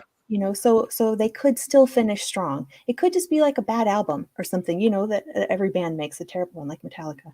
We all know not to talk about Saint Anger, right? Yeah. It hadn't grabbed me at that point yet, but I was willing to kind of stick with it a little bit because I kind of the darker stuff doesn't usually do it for me unless there's something like for example, as we've said, DS9's got dark stuff in it, but it's the Star Trek universe. Babylon 5's a little bit darker, but there's also a lot of positive and stuff. And it's more of a, it's got alien races and all that kind of stuff. It's just such a fascinating thing. But I have nothing against The Expanse. It's so many people that I respect love it. And I felt bad for all of those of you who were having trouble with the new season. Yeah. Because I've heard everyone talking about it, Yeah, this new season was disappointing. It was, but I wouldn't trade it. I don't know. Okay, so they haven't D&D'd it yet. like Game of Thrones. So it's not that bad yet. But if they do a bad job with the final season, then I'll be mad. It'll leave a sour taste in my mouth. But they still have a chance at redemption. I got you. No, look, and I really hope for the sake of the fans of that show that it doesn't go the D&D way. Because again, a lot of Gary and many other, I think Doomcock and others have been very upset with what went on the latest season. And that I've heard, and I think that's a shame. I don't know, like where you come down on it, but if people who reviewed the show have had problems with it, but so I hope for all your sake that they don't, go way off the deep end. No, I'm pretty much in line with. I fought them for Game of Thrones for the first couple episodes. I really fought them. I was like, no, it's going to be okay. It's going to be okay. And then it just got worse and worse. I'm like, okay, they were right all along. But for The Expanse, I've agreed with everything they said. Yeah, that's a shame. But look, it's tough to end things. That's why we were earlier talking about The Prisoner. I think McGowan was right. Look, no matter any way I end, it's going to make people mad anyway. So I may as well be insane and say, look, point is, life is too complicated to answer. And some shows have ended well, and some of them have not. I didn't like the way they ended Cisco's story arc at the end of DS9, for example. Oh, can you tell me why? Well, I guess everyone knows the show by now.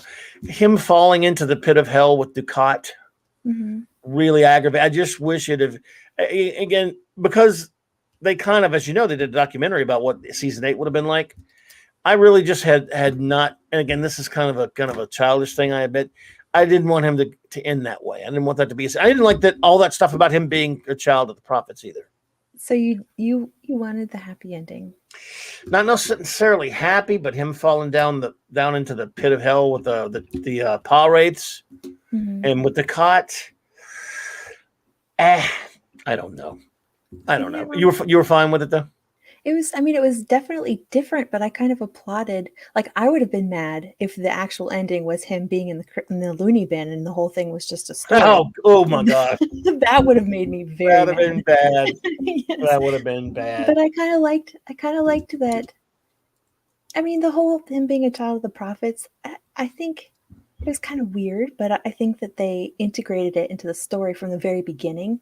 So it wasn't just like, bam, you're super important because of this. Like he wasn't like a Mary Sue. You know what I mean? Oh, no. And it kind of it seemed organic, and everything just kind of fell into place. And then we found out why it fell into place, because that's kind of how it was destined to be. It was really planned that way. But so I kind of like that when you look back at it, like, oh, that was kind of elegantly done. But there are a lot of wonderful things in that episode too, though. Also, but I like it, yeah. And then when you found out, like, so when he had the fake what's the fake prophet came, but they thought he was the real prophet, and they were able to return him to his own time. So in my mind, even though Cisco is not there with his family now, his upcoming family, because she was pregnant, I feel like he could stay there with them for hundreds or thousands of years, because there's no time for them, and still return him basically at the point where he left. So he'll have gained a lot of wisdom and knowledge and understanding, but then we'll still be able to go back and fulfill his role as a father and a captain. Well, that's actually a good point. I think another thing is some of that stuff with Kai Wynn, who I thought was really annoying, and Ducat disguised as a Bajoran for a while there. I mean, Some that of the was stuff like the worst between them, disguise ever. oh, that whole, I got to be honest, when I went back and watched that one again not too long ago, the last one, I fast forwarded through all their parts. I can't stand them together. It was so weird. I mean, she was annoying. She was so annoying, and she wasn't even somebody that I loved to hate. I just didn't like Yes, her. me And either. I was really mad that she was like getting laid by this relatively hot guy, especially for her age and size. Oh man. Oh well, but she had a position of power, and that does cause rose-colored glasses, I guess. Oh yeah, I guess. And he was evil. Ducat was a great character, but Ducat was a brilliant too. Oh, he was good. Yeah. I mean, Mark Alamo was absolutely terrific. And Garrick's got to be like the top of the as far as the non-main crew characters, is the best of them all. But I think he's also a great Mark Alamo as Ducat. Mm-hmm. And I thought they did a really good job with. Yeah, oh man, I loved them. Oh, I gotta say this before I forget. What was the episode where they had everybody? It's back when Cisco was in the 50s or something, but they had everybody out of their makeup, and you got to see Worf without his makeup, and you got to see Quark without Odo, and I love that episode. Beyond the Stars or something like that. I think it was called Beyond the Stars or something. I almost said Beyond the Farther Star, but that's an animated episode. I think that was called something Beyond the. Someone will know in there in the chat. Jed, what's up, bro? Pop culture archivist Jed here. What's up, buddy? Part of the Global Geek Gang. But yes, that of course was a good one. And again, there were a lot. It was just so many great characters. So many great episodes that I've just over the course of the past 5 years or so. Far Beyond the Stars. Far Beyond the Stars. Thank you. Okay. There's some I just will go back and watch over and over again, and without just binging, I could just jump on an episode. It's like the original series. I'll play Eeny, Meeny, Miny, Mo with them sometimes. Just go, what do I want to watch tonight? Which one? When I'm not binging or something, if I just want to just throw one up there, because I love it so much. I do that too. Okay, what did you think of Odo and Kira's relationship? I thought it was well done. It was there were times early on when I was kind of being a guy, really, really felt for him, because I kind of been there with some of his feelings about that. When he was, when he was having to watch her with other, other dudes and all that kind of stuff. That's. Oh yeah, I guess so. Yeah. But I guess you're right about that. But but of course it was a beautiful relationship. Even before it became a relationship, it was a great friendship. First, and they were really great characters together. The characterization of all of it was just terrific. I thought so too. It was a little weird when they got together, and then they just kind of were in the background. Yeah. And just knew they were happy together. You know what I mean? I kind of was it weird. Yeah. What did you think about how they ended their relationship? I was pretty sad by it, but again, they were ending the show. Him going back to his world. It's bittersweet, I would have to say. Right. And it seemed like Yeah. at least it did seem like their relationship was mature enough that they could do that. Like, Yeah. And you felt like, well, they're never going to make the show again. So, but if, you have to think that they'd see each other again at some point. And of course, they've written books, if that matters to you. I mean, that at least that take place in the actual. Well, they have a lot of Deep Space Nine books that take place after that. I don't know if they've meet in those. I haven't read any. Once in a while, I'm at the bookstore. I'll pick one up and kind of read the synopsis of it. And it takes place years later and stuff in the actual real Trek universe, though, which is something. that is Because some of those novels, but I haven't read those. But I'm just saying they have books about that, and that's all you're ever going to get. Even though, as you know about that "What We Left Behind" documentary. No, I didn't know about that. And also, are these books canon? Because it sounds to me like the EU, and I've only read like 7 books in the EU, and I love it. So, if Trek novels. like that, Well, Trek novels are never considered quote unquote canon and obviously now there's no such thing as Star Trek canon anymore. It's been it ended in 2005. It's over. Not anything after that. The Jar Jar Abrams filth and bad reboot filth and like STD and P Hard and all those things. Oh, did you? That's not Picard? I sat through every horrific episode of that thing. I did too. So bad. But that's not the real Trek universe. No, of course not. But we don't think that. But do other companies? Are there new fans that actually think that is still part of it? Or the people they try to say it all the time. They try to say that STD and P Hard are the continuations, or one is a STD is a prequel-ish type thing to the real Trek universe, and P Hard is a continuation. And I say, well, in my head canon, it don't happen. Screw that crap. There's no way Picard can pee hard. As old as he is, he's got an enlarged prostate. He's Oh, look at that. A Stitch in Time by Andrew Robinson. Wow, the guy who played Garrick is awesome. Carries on Garrick's story behind. Okay, there you go. And again, they're not called canon by anyone, but who cares? They take place in the real Trek universe. So if it's a good story, that's all that matters. Thank you, Purple. I did not know about that book. Wow. I like I say, I flip through them sometimes when I'm at the bookstore and go, oh, this is a pretty interesting idea. Mm-hmm. And I think in some of those books that take place later, isn't Beverly Crusher on Deep Space Nine and some? I think, and maybe is Ensign Rowe in some of those. I don't know, but at least it's the real Trek universe. That's which is what they should have done in the first place. Continued on, jump ahead a little bit, and continued on to do shows that take place in that real Trek universe, but not the same idiots that do it now. Do you have so when you're cherry picking episodes, it's just for when you're not binging it, and so I'm assuming you're picking some of your favorite episodes. Which episodes do you choose? You talk about original series or just any? Just what makes you happy? Like, what would you, if I was going to jot down some episodes and just go watch them tomorrow, what would you pick that make you happy? Original series is so tough because there's so many of them. Like my wonderful first officer Raquel, for example, she's amazing. Every year she watches all 600 whatever hours of all Treks. In other words, what we're going to be reviewing, we're reviewing it all. She watches the original series in order. We do it in production order, by the way. Then she watches animated series. She watches The Next Generation and, of course, the movies. She watches DS9, Voyager, and Enterprise, and all in order. So she never does just picks one at random. I can't do that. I mean, I can do it in order now, but because I'm going to be reviewing it. But I just will throw up on it. Sometimes I've been known to. I have the big 50th anniversary box set of the original series, for example. Mm-hmm. But sometimes before that, I would just sit in front of Netflix and close my eyes. I feel like a Trek episode. And I would close my eyes and hit the up and down button, let it go up and down. And if it would land on one, I go, yep, I'll do that. I'll watch that one. Sometimes I go, maybe let me try again. But of course, my favorite episode of all of them is Mira Mira.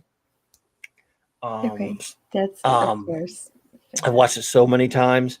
The Sitting Edge Forever, of course, Space Seed, This Side of Paradise, Doomsday Machine, Mock Time. There's so many ones I could watch right now, anytime, and I've watched them 4,000 times, and I can still just love it. So I can do that with the others. After I went back and binged Deep Space Nine a number of years ago, I started watching those just over and over again, and Next Generation too, because I was never all that kind to Next Generation. Then I went back, and now I've watched all those again. Of course, later after that, after I did that, P Hard kind of tainted it for me a little. Ooh, P Heart. I love how you call it. I'm sorry. So I've always called it. So if we're talking about ones that I haven't watched 10 million times, but I've watched a lot, like if we go to DS9, for example, I can watch The Visitor, and that's one that can make you cry. Mm-hmm. I don't know if you're familiar with that one. I'm sure I am, but I don't know the names of it. Oh, I'm sorry. The Visitor is the one where Cisco has an accident in the warp reactors, and while Jake is in the engine room of the Defiant, and he thinks he's dead for about like 6 months. They all think Cisco's dead, and he starts popping back up in time. Yeah. Okay. Yeah. That's an emotional one. Yeah. With Tony Todd. Hard Time, the episode where O'Brien gets captured on a charge of espionage on an alien world.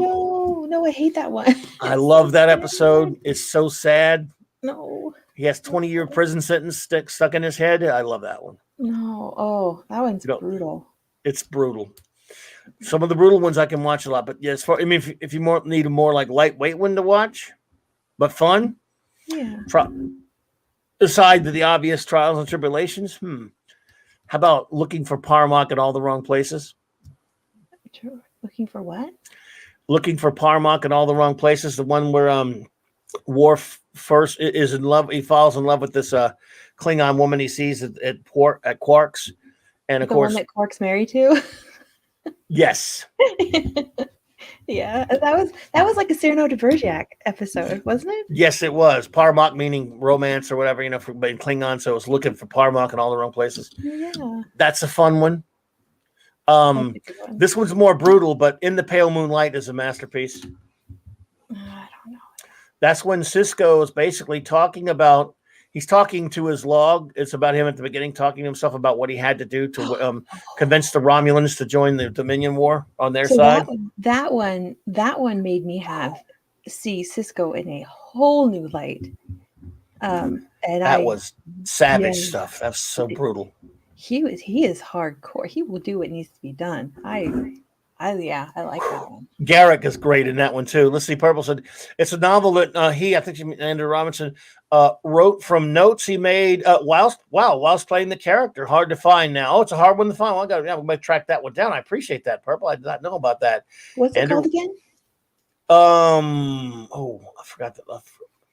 What was that one called again? Purple. No. What was that one called? I see. That's I'm A Stitch in Time by Andrew Robinson. Stitch in Time. There you go. I have garbage memory. I do too. No, you don't. You know all the names of everything. I'm like, I need the little synopsis to. That's only because I don't have a life, though. That's different. That's not good memory. That's just like having nothing better to do.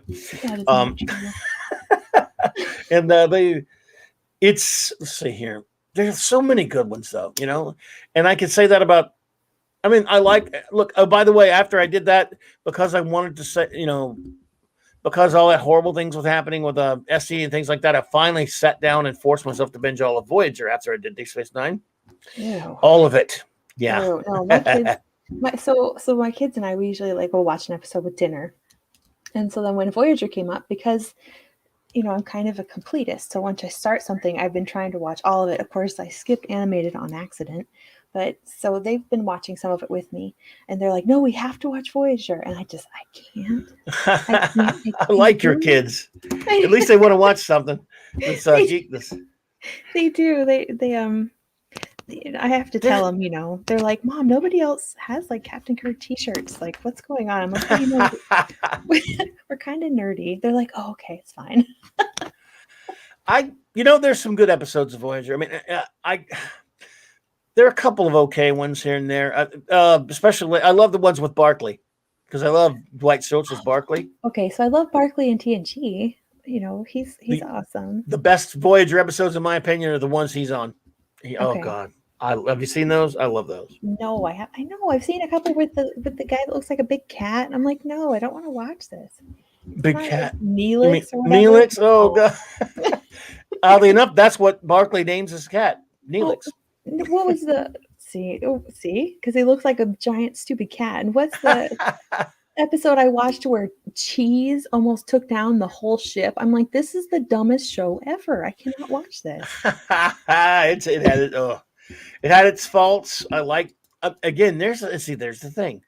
some of the best character on that show for me, because Barkley was just popped in a couple of them. In my opinion, the best regular character on Voyager is the holographic Doctor, played brilliantly by Robert Picardo. Yes. Okay. And when a person that's not even real, a hologram is your best character.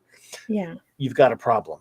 Exactly. And I saw the episode where he like fell in love. What was it? Where they sent the holographic Doctor in. Because this is like playing in the background because my kids are watching. So sometimes I look up and get caught up. But where they send him in and he like falls in love with the woman that's the gatekeeper. And he's basically going to kill the monster. I've come to kill your monster. What is that? Oh, yeah. I don't remember that. And then too they much. gave him a name and then he forgot it already or didn't like it because it reminded him of her and she died. And did he ever get a name or no? No. Well, no. The name of his Dr. Zimmerman was the guy that created him. I mean, there was an episode in the last season where they were able to send him through this wormhole thingy that Barkley discovered to go where he could go treat his creator, Dr. Zimmerman, played by the same actor, which was pretty good. But no, he didn't have a name. But Picardo was great. There was one episode that was great though, that this alien civilization in the Delta Quadrant had unearthed, so to speak, the Doctor's the backup hologram that had all of his information on it. It was 700 years into the future. Mm-hmm. And they were a society that had reviled the Voyager crew and had all they had all this historical information, blame that the Voyager crew were an evil bunch of monsters who helped destroy their world back then and started a war, took sides in a war they had with another race and all this kind of crap, and they were vilified. And when they bring the Doctor back online, they find his hologram after 700 years. He says, none of this happened. This is all wrong. And they go into these simulations showing that this technology is so advanced, these holographic simulations of what they think happened, and the crew gets to play. The crew is all evil and rotten and stuff. Mm-hmm. I forget the name of it. That was a really good one though. I don't know. I don't know that one. But yeah, Bride of Chaotica was weird but kind of fun. That was the one where the Captain Proton stuff. But Dwight Schultz he was great on the A-Team. You're right, Canadian Spider-Man, but he was so good as Barkley. I love that actor. He was a very believable hot mess. Oh yeah. Thinking of him in TNG where he would just go live in the holographic, live in the rooms and have the weirdest, like the Robin Hood fantasy. Oh, yeah, you're talking about the one, Hollow Pursuits, his first one. I don't know. Yeah, that was his first episode. It was that was great. He was in a few TNGs, and then he made a brief appearance in First Contact, the movie, and then of course maybe 3 or 4, I want to say, or more of Voyager episodes. If I just get in a weird mood and just want to watch one of those, I'll pop those in much. But as far as Voyager, not a lot of rewatch going on with me with that. I went through them all though. No. But I can't say anything about, because I do know some people that love it, and I can't I live in a glass house because a lot of people hate Enterprise, and I love it, and I loved it. I even love defend the first 2 seasons, and now there are episodes I don't like. I have issues with a lot of things on the show, but my favorite thing about it, and like I said, this, how my biggest qualm with Voyager, yeah, that's my favorite thing. Yeah, I got used to it, but they had it. They should have used Archer's theme, which was better. They used for the end credits. That's what it was supposed to be. I love the opening visuals of the credits. Yeah, but the song is the worst. I mean, it is. I got used to it. Ugh. It doesn't bother me anymore. I got used to it, but I mean, it's a heartfelt song, but I wouldn't have used it either. Again, multiple things can be true at the same time. I can go, yeah, I like it and everything, but that's not a good choice. You should not have any kind of song with lyrics, no matter how good or bad it is, for opening a Star Trek show. Right. Exactly. But see, the thing is, remember how I was talking about Voyagers? My biggest problem is I'm not really big in love with the characters. Right. I love all the characters on Enterprise, and that's why even in a lesser story, I can't believe I became a Scott Bakula fan after being the Quantum Leap dude. I love Archer. I love Trip. I love T'Pol and Phlox and Malcolm Reed. I mean, I love these characters on that show, and I guess even in a lesser episode, and I do like the fact that this was the first Starship captain and he did not have a prime directive yet. There was no Federation yet. He was out there making all the mistakes, and it was clunky. A clunky ship out there exploring with no backup, not a big Starfleet yet, and he he didn't have 100 years of Starfleet history to study to train to be a starship captain. He was making up as he went along. I like that aspect of it. Yeah, that is a good point. He did have. They made some really asinine decisions just in the first few episodes. Maybe I should try and give it another watch. But well, I'll say you might not get into it again. I mean, if you probably tried it up, but I mean, yeah, you never know. You might. But see, I like the second or third episode, an episode called Fight or Flight. Intrigued me about Archer because they come across an alien ship and they board it, even though T'Pol, who was the Vulcan science officer, she said, "Don't. This is none of our business. Leave it alone. It's derelict. It's floating in space. It's and they go on board it. They had the aliens were dead and being drained. Yes, right? Being drained, and they decided we better leave. Let's leave. And they go, and for a good long while, he's not happy with himself. He says, "We didn't even try to help those people. Right. And, what if this had happened to us?" And I loved his moral quandary on that. And he decides to go back, and Apollo meets Minion. Welcome. He goes back, and they're getting a lot of when they try to help them, and just they don't know this race. They're out there to make contact, so they end up getting attacked by a superior ship, but also, because they helped send a distress call for that ship that they helped, they ended up making a friend, but they got in a lot of trouble because they were no match for that alien ship. That's true. Well, and they sent them out without having their weapons ready.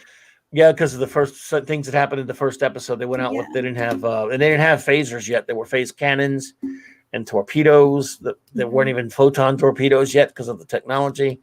Right. So again, they were always really, especially early on, they were outmatched a lot of times.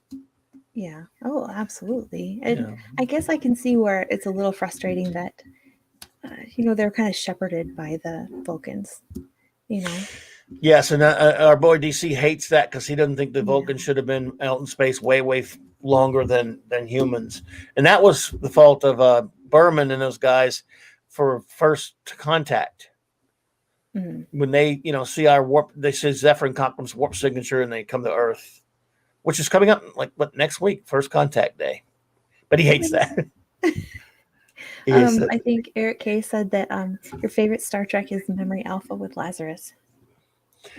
Oh boy, it was called Alternative Factor, and it was we had a lot of fun trashing that one. Probably the worst first season episode of Trek, one of the worst episodes of Star Trek ever. It's called Alternative Factor with a character called Lazarus from other universe. I don't know if you're familiar with that one. Is it where he's like the kid? He ends up being the kid and he's toying with them? No, he's from another universe, and he keeps changing a little bit on the ship, and they can't really tell who he is. He's from an antimatter universe, and he's fighting an eviler version of himself. It's really so confusing. I can't even synopsize it for you. It's that bad. So then it's probably one we can I can just skip that one. Yeah, go. No, go watch Alternative Factor. You'll be happy you did. No, I'm just kidding. Don't do that. Don't, because you'll blame me. Thanks a lot. I sat through Alternative Factor because of you. No, so don't do that. Thanks, Clobby. Yeah, thanks a lot, guy. What did you got salt now? Pour it on. So again, Babylon 5 there are only 5 seasons. Well, it's called Babylon 5. There were 5 seasons planned. But they thought Straczynski thought he was getting canceled at the end of 4, so he kind of rushed a little story along, which I think it was fine. It was fine. And by the time he ended up getting greenlit for a 5th season, he was already done. So he had to, so the 5th season is kind of different. But again, characterization and characters are key. They have such brilliant characters on that show. It takes its time telling its story, especially in the first season. It unfolds well. And if you do ever give it a shot, I never was, when I first watched the first pilot called The Gathering, again, I need to go back and watch it. But I didn't like it as much, so I wasn't going to watch the show. But back then, I'm like, what else? It was 1992 or 3, whatever it was, 4, whatever. Let me watch it. And then again, of course, I watched the first one and go, that's okay. That's better than the pilot. We'll see. Not much goes on in there, but let me stick with it. And then after I got going, I really fell in love with it. and characters change a lot on that show. It's one of the few shows I know of where the lead character changes at the end of the second season, and then they get an even better one in the second through last four seasons in Bruce Boxleitner. Oh, that's amazing. Seems like that would be something that would be hard to pull off, changing the main character. Now, is Babylon 5 is okay? So I started to watch one episode, and it was either Babylon 5 or Battlestar Galactica, because they both start with B's, and I can't remember which one it was. And it was the first episode, and it seemed like I was completely lost. And then I looked it up online, and you're supposed to watch a movie first or something. So is this that one? Again, I'm a big fan of the original Battlestar Galactica from the 70s. I'm one of those few that hasn't watched the new reboot. People get mad at me for that because people love it, and that's fine. I'm just saying. So I do know there was, in both cases, there was a movie or whatever first, or something first, and then the series. Oh, so I can't just cold start. I can't fire up HBO Max after. Yes, you can.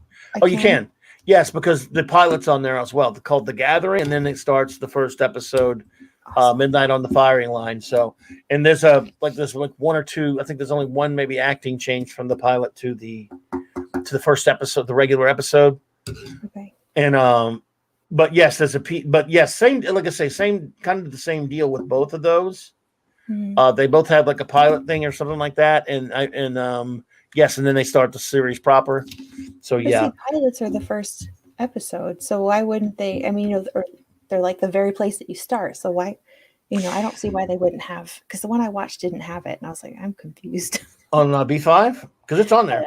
The Gathering's on there. Battlestar Galactica then that I. Oh, what's that on? What service did you watch that? You watched it on a service, you mean? Yeah. I didn't know it was on one. Don't ask me which one, because I cannot remember. I got you. Yeah, well, that would be I wouldn't put it past them to do something dumb and not put the pilot. On Babylon 5, on HBO Max, they've got The Gathering, which is the pilot, and they've got all the episodes of the seasons. There were TNT at the time back then made about 2 or 3 or 4 movie specials that they have a fan order online that they tell you that in certain ones you kind of insert it between these 2 episodes, but they're not. You can do that. You don't have, like, if you have the big box set or something, they're on there, but you don't really need those specials as much. Some kind of licensing thing. I don't know. I forgot what it was. And then they, so you could, then you could grab those later. So it's not, you could just watch the show without those. Okay. I have the movie. So just when I was watching the remasters, when it came time to stick one of those movies in, to watch it, and it was, but on this particular binge, but it's not that big of a deal. So, and then of course, many years later, like in the early 2000s, mid 2000s or whatever, they brought back one, and they had a sort of a special straight to video movie release. But other than that, yeah, it's all there on HBO Max, and you can get all of it. I mean, get the show, and that's all that matters, really. Awesome. Thank you for that recommendation. I really appreciate it, because as soon as Blinders is over, I didn't know what to watch next. So, well, you might get into it, give it a few episodes. I always tell people, because I think Az and Gary just watched the pilot so far. They may have watched some since then. Last couple weeks back, because they're going to be reviewing it. Mm-hmm. And another incentive to watch it. Huh? I said another incentive for me to watch it, so that I could know what they're talking about on the streams. Oh yes, they on their BB&B or whatever, or BB&C, the real BB&C, and whatchamacallit, and some of their other ones. Yeah, so they're going to be reviewing that together. Someone send them the sets, and they both watched and liked the pilot. And it's funny that, they're at this. It's kind of funny when you've seen this so many times, and you hear 2 people who've only seen the pilot talking about it, and they will mention characters, and they don't get the character names right, because these guys are hardcore geeks like the rest of us, and if it's something they've watched a million times, they know it as well as anybody. But they're just new, so you hear them talking about it, and they go, "Yeah, they got that character's name wrong. They don't know anything." And I'm sitting going, "Man, I envy them. They are in for a ride." Isn't that so great? I love it when you get to recommend a really good show to somebody and they actually listen. You're like, man, I'm so jealous they get to see it for the first time. Yes, I'm gun shy about it, to be honest with you. I don't like to. And it sounds like I'm recommending Babylon 5 to you. I'm just saying I love it. I've always been the kind I will tell you what I think about something, pro or con. Mm-hmm. If someone says, so I should watch it, then I said, I didn't say that. I'm telling you I like it. I mean, because sometimes mean, if I know you, yeah, like if we've known each other, or hung out or whatever, and I know if I really know you well, I go, you should probably take and even then, not as much, but I go, yeah, you should take a look at this. You should probably see you might like this. But if a lot of people, when you don't know someone, and I've always been kind of gun shy about it because people will go, hey, I heard you say so and so was good. I watched it. It sucked. I'm like, okay, I'm sorry. I liked it. It doesn't mean you were going to like it, or vice versa, right? I thought this really sucked. Hey, you said that was crap, but then I watched it. It was good, man. I said, what do you want from me? Right. So that's why you're so careful with your wording. I understand. Well, if I don't like it, I'm going to go to your streams and I'm going to just pour salt on you and be very mad. You should be very mad at me. Like, I watched that crap, damn it.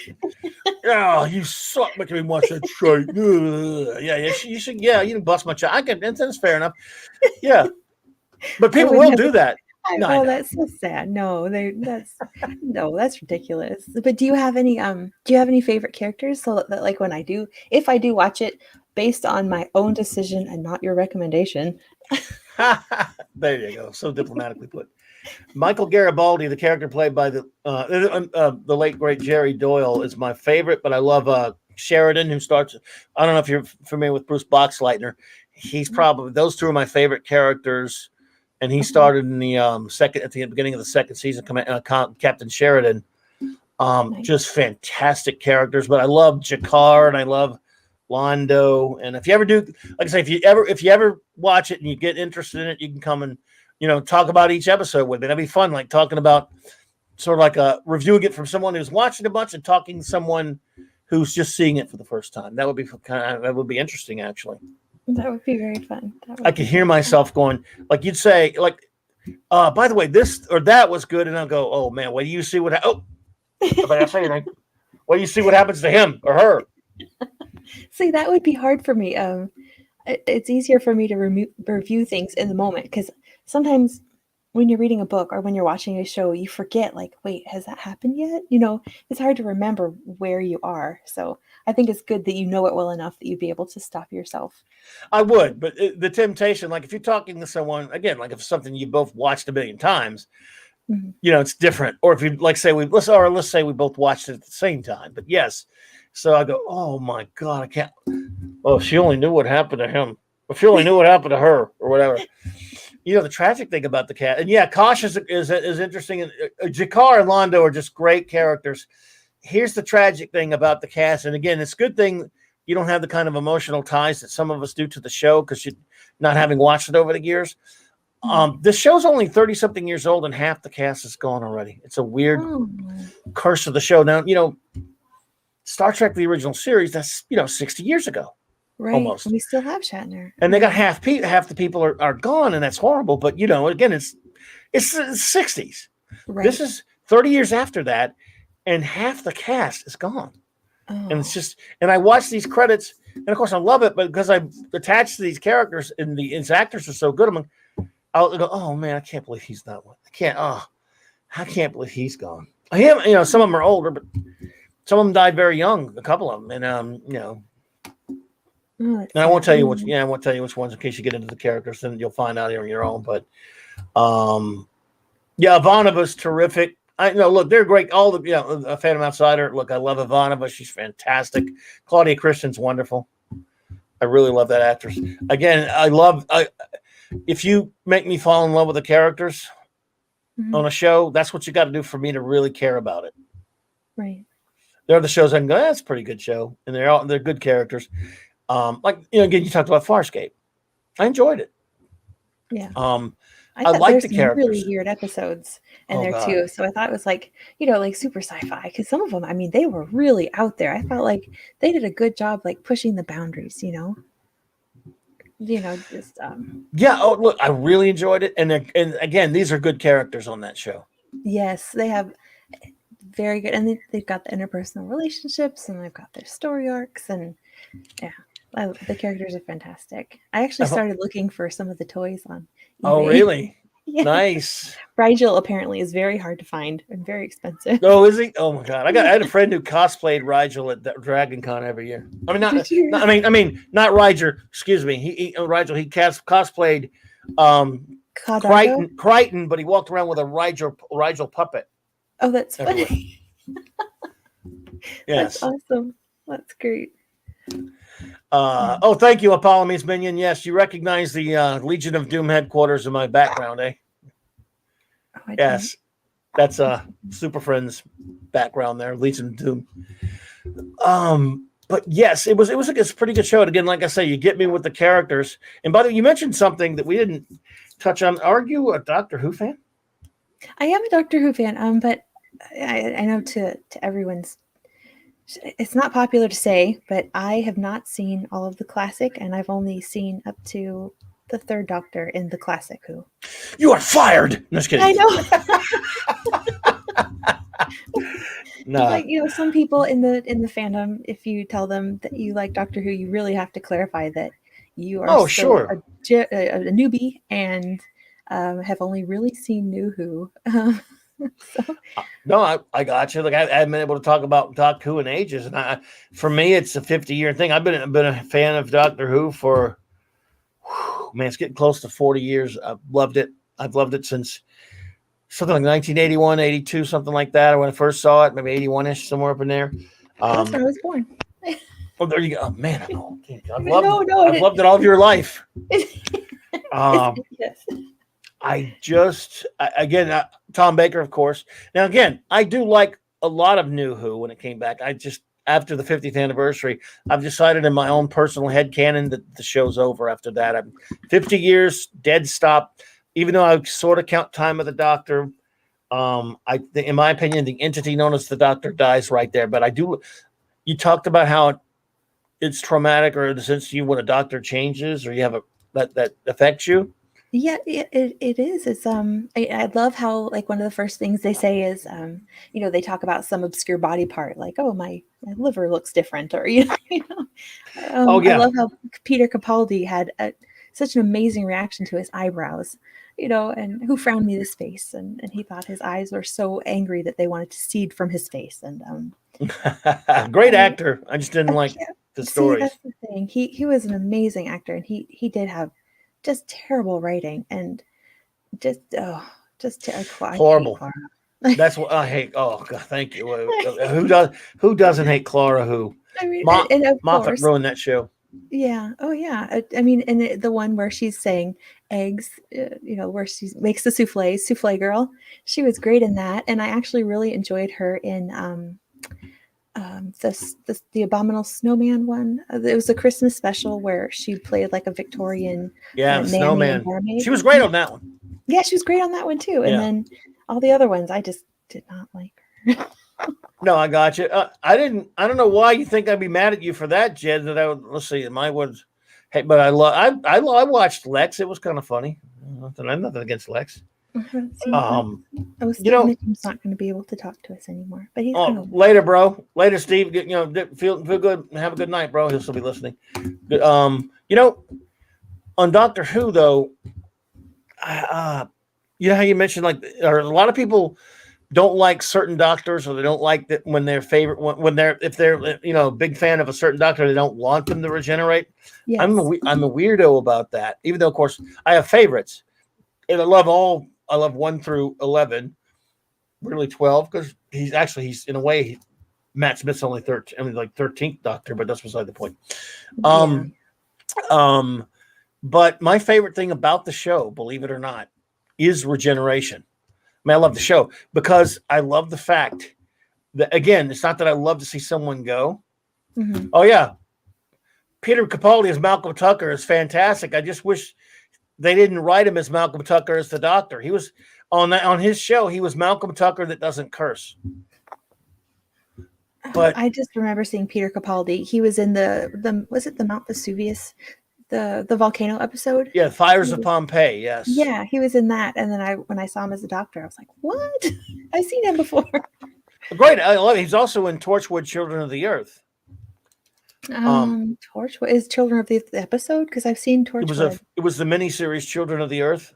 Okay, no, I haven't seen that. Oh, really? That's disturbing stuff right there. But it was funny because he plays a character on that one called Frobisher, which was named after a very obscure character from the old Doctor Who comics and Doctor Who Monthly in the 80s and 90s, which was a being called a whiffadil was a shape changer, but it was depressed and just stays in the shape of a penguin and actually traveled with the Sixth Doctor. What? It was a companion, a penguin that was really an alien shapeshifter, bounty hunter, traveled with the Doctor named Frobisher, and Russell T Davies named Capaldi's character Frobisher. And I remember first watching it, I go, Frobisher, holy shit, dude, that's obscure. Davies was a fan, Yeah, wow. That sounds like something that I might be interested in watching. I love the first season of Torchwood. Second one I had issues with, and Children of the Earth is good, but I got to tell you, it is brutal. Okay. And I hated Miracle Day. Miracle Days was the last one they did miniseries. So on Showtime.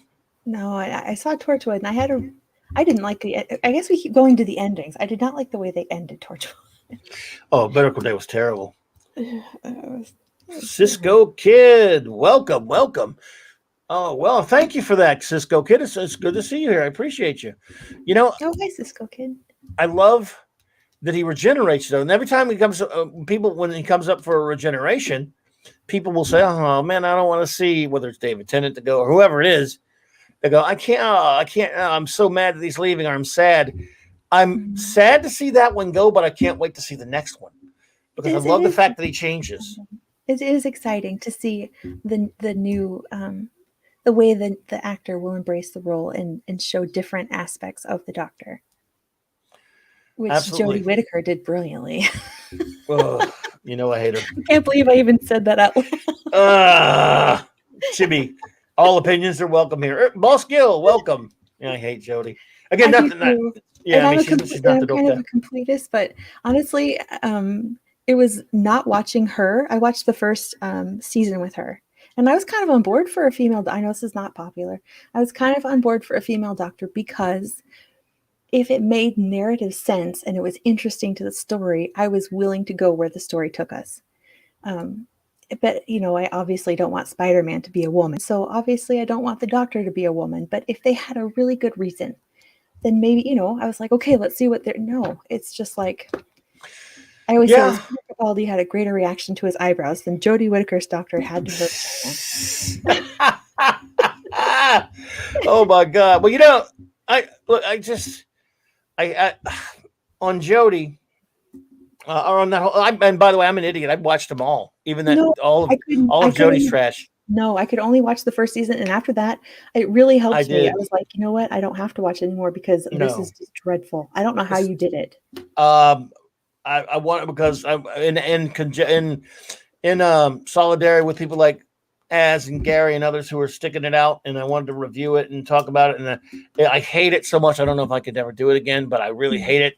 On the female Doctor question, even though I respect that I respect you saying that. I don't think he should be changed into a woman, but I'll tell you this: the only way I would have respected it, because I know there are a lot of female fans who think the Doctor should be a man. I just think he should be a man, but I would have respected it if it was done for any other reason but agenda. We don't do politics here on the show, but it was done. It was not done. In other words, if this were, the guys are sitting around, and the guys are the ladies and gentlemen who write the show, we're sitting around going, we're thinking outside the box. If this were done for an artistic reason, I might not agree with it, but I could respect it. We're trying to think out of the box. We're trying to throw out something new. We're trying to do something different. I still would go, whatever. I don't think you should do that. But I would, if it were for that reason, I could respect it on some level. We all know it was done for agenda because Chibi's an idiot.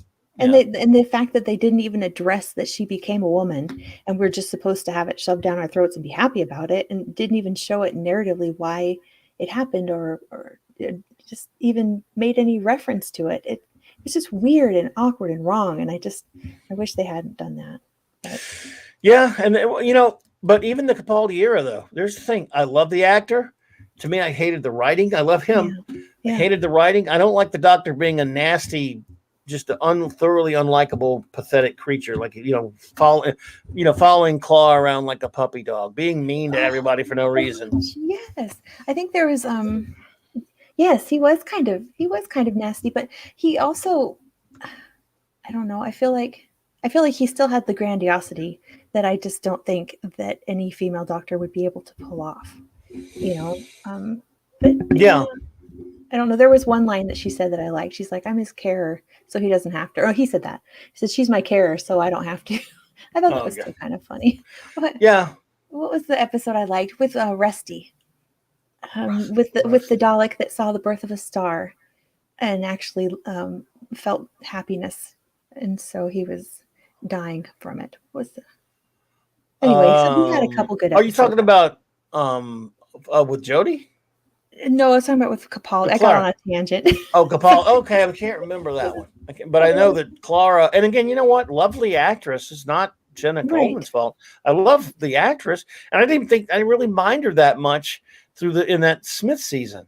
And then she didn't bother me as much. It's just she wasn't as bad in the Smith season, maybe because she was a little more flirty with him. You know, I don't know. Yeah. But with Capaldi, she just kind of acted like his equal, and she wasn't. It was so bad. It was not because of the female male thing, but because he's like, you know, basically an immoral Time Lord, and she's a puny human that had only been alive for 30 years. You know. Yes. Yeah, it was so terrible.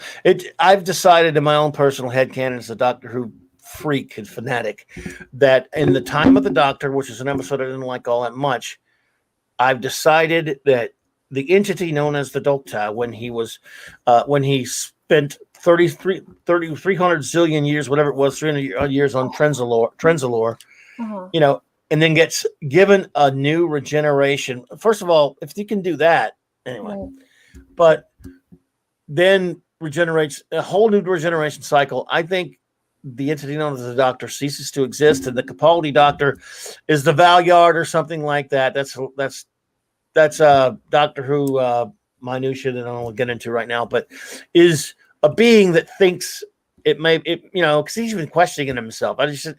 It's a being that thinks it's the Doctor, but it's not. That entity is gone after living out in 2,000 something years. For me, so it's 50 years and it's over because that's not my Doctor Who. Right. Right. I respect that. That's a. I mean, this is a very well thought out argument, so I'm definitely not going to contest. And by the way, I don't entirely disagree with that. Like Purple says, a good actress could at least be convincing. For example, as horrible and stupid as the episode was, Jo Martin showed that she's a better actor by far than Jodie, and she played the Doctor in that stupid episode where we find out she was a previous Doctor, but previous to the first one. No, I haven't watched that. I know what you're talking about, but I did not watch that one. I mean, I still think the Doctor's a man, and that's it. But you know, as far as I do agree that the better casting would have at least, you know, made me give him points for doing a good job as the character. So right, she just seems kind of flighty and scatterbrained, and I don't know. Another unpopular opinion probably would be there's something about when a man enters a room and he can control the situation, and the Doctor is always the one that takes control of the situation and handles things. And I think I would be hard pressed to find a woman off the top of my head that I can think of that could come in and control the situation the same way that the Doctor could, or that a man Doctor could. Yeah. Yeah, and again, I agree with that, and it was just a shame. And the Doctor is one of those guys. Even none of them are really all that quiet, are they? Even Peter Davison's kind of reserved type of Doctor. He still walks in and he commands a presence, and he takes over. Right. I mean, and he's always the one. He never has a plan, but that is kind of the plan. He's so smart. He can come up with it as it goes along, no matter what. You know, he's resourceful and he can always make it work. And he inspires confidence because people listen to him, whether he knows what he's doing or not, you know? Yes. One of the wonderful things about just the show in general, and what I love about Regeneration, is the fact that each Doctor is a stark contrast to the previous one. Yes. That's every single one. Except maybe when you get into the new era, which for example, when I first started seeing, I did not like the Fox pilot. I thought Paul McGann was a good casting, but I hated the story, and they added a bunch of retconning crap that really pissed me off. Mm-hmm. And I was very angry in 1996 at the Fox pilot. Then, but I like the act. Nothing against Paul McGann. I think he's great, mm-hmm. but I just did not like that story. And then we don't get it again till 2005. That's where I And came in with Christopher Eccleston. well, that in seeing the pictures in Starlog or whatever the magazine was, Mhm.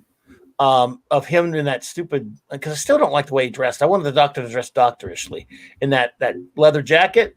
I was like, this is going to be bad because they don't even dress the Doctor like a doctor. I mean, I don't know about this actor. He doesn't look like the Doctor to me. But and then over here, Doctor Who, the Rose, the pilot for the first episode of that revamp. Or it's not a revamp; it's just a return.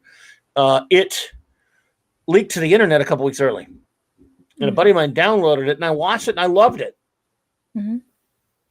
I absolutely loved it, and I was like, "Wow!" I mean, yeah. I still don't like. I never, to this day, don't like the way he dressed. He didn't really dress doctorish, but Eccleston was just terrific. I loved him, and I fell in love with it. And for years over here, we didn't get Doctor Who, and we had to download the show because it ran on BBC, but it didn't run over here.